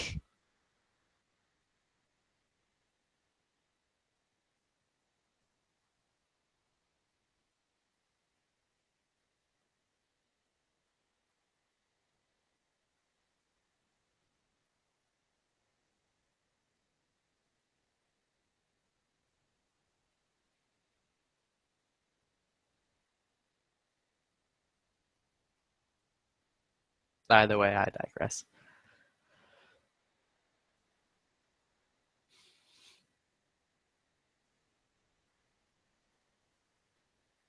Do you now? That I do.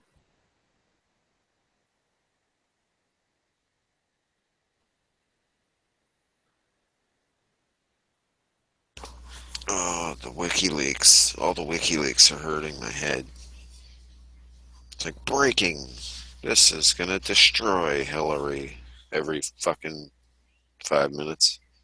Every WikiLeak that nobody cares about. Breaking news. Hillary. Here's photos of Hillary actually eating a baby. Here's a photo of Hillary boofing a baby.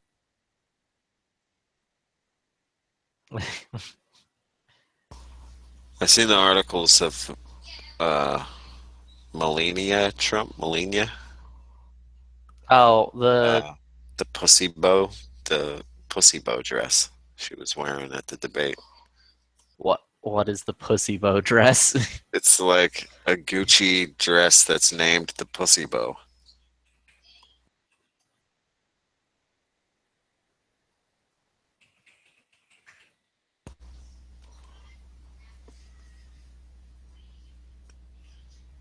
She just wanted to show everybody which pussy Trump was grabbing at the end of the debate.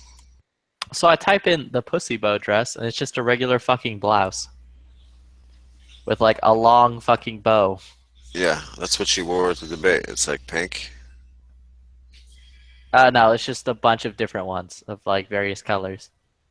Oh. See, when you said pussy bow, I instantly thought of something much like dirtier and worse, not just a simple fucking blouse. Let me see if I can find the actual one.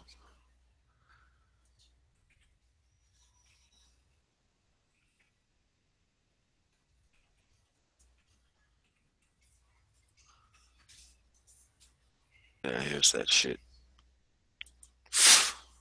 $1,100. Looks like something Hillary would wear.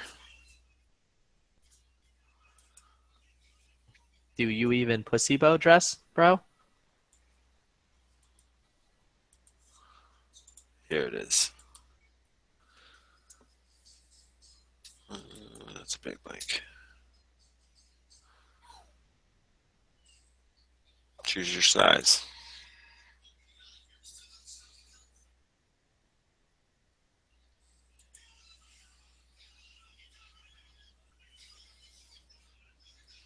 Oh, that's not even like badly priced. It's a Yeah. pussy bow. Silk. Yeah, that's not even terrible. Well, not for her. It's pretty cheap. It's like Walmart shopping.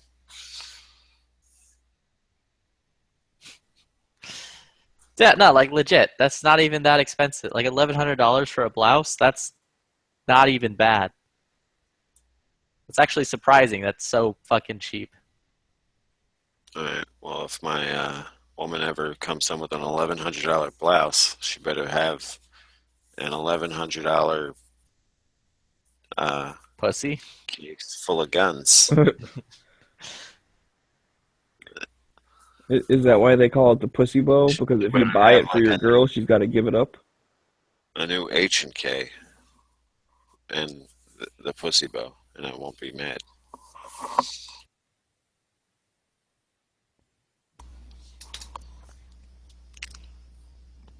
Like, oh, I got this pussy bow for $1,100 on sale, and this HK-45 for you.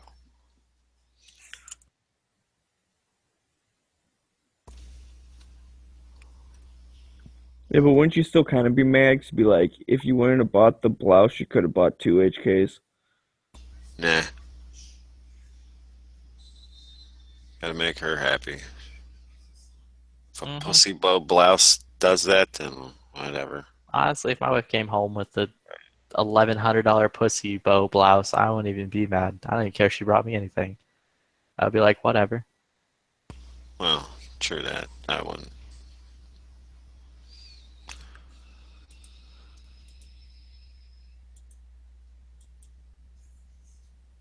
I'm actually happy when my girl buys herself something because she never does.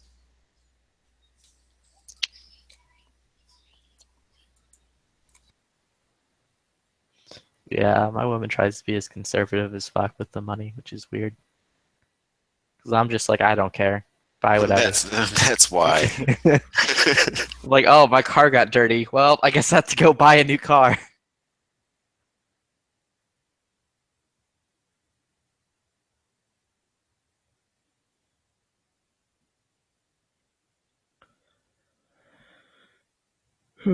Well, all right. I'm gonna shut this one down so I can start up a new room for Hit or Miss. I think Night Strike's MIA. Yeah, I gotta go anyway. I might be back later tonight. So, peace. So if anyone's listening, and they want a link, just send me a message on Gun Channels and I'll send you one. Except for Flippy.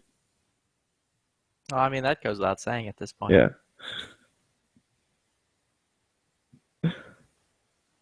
And maybe some other people that are annoying, but I don't see them in here, so.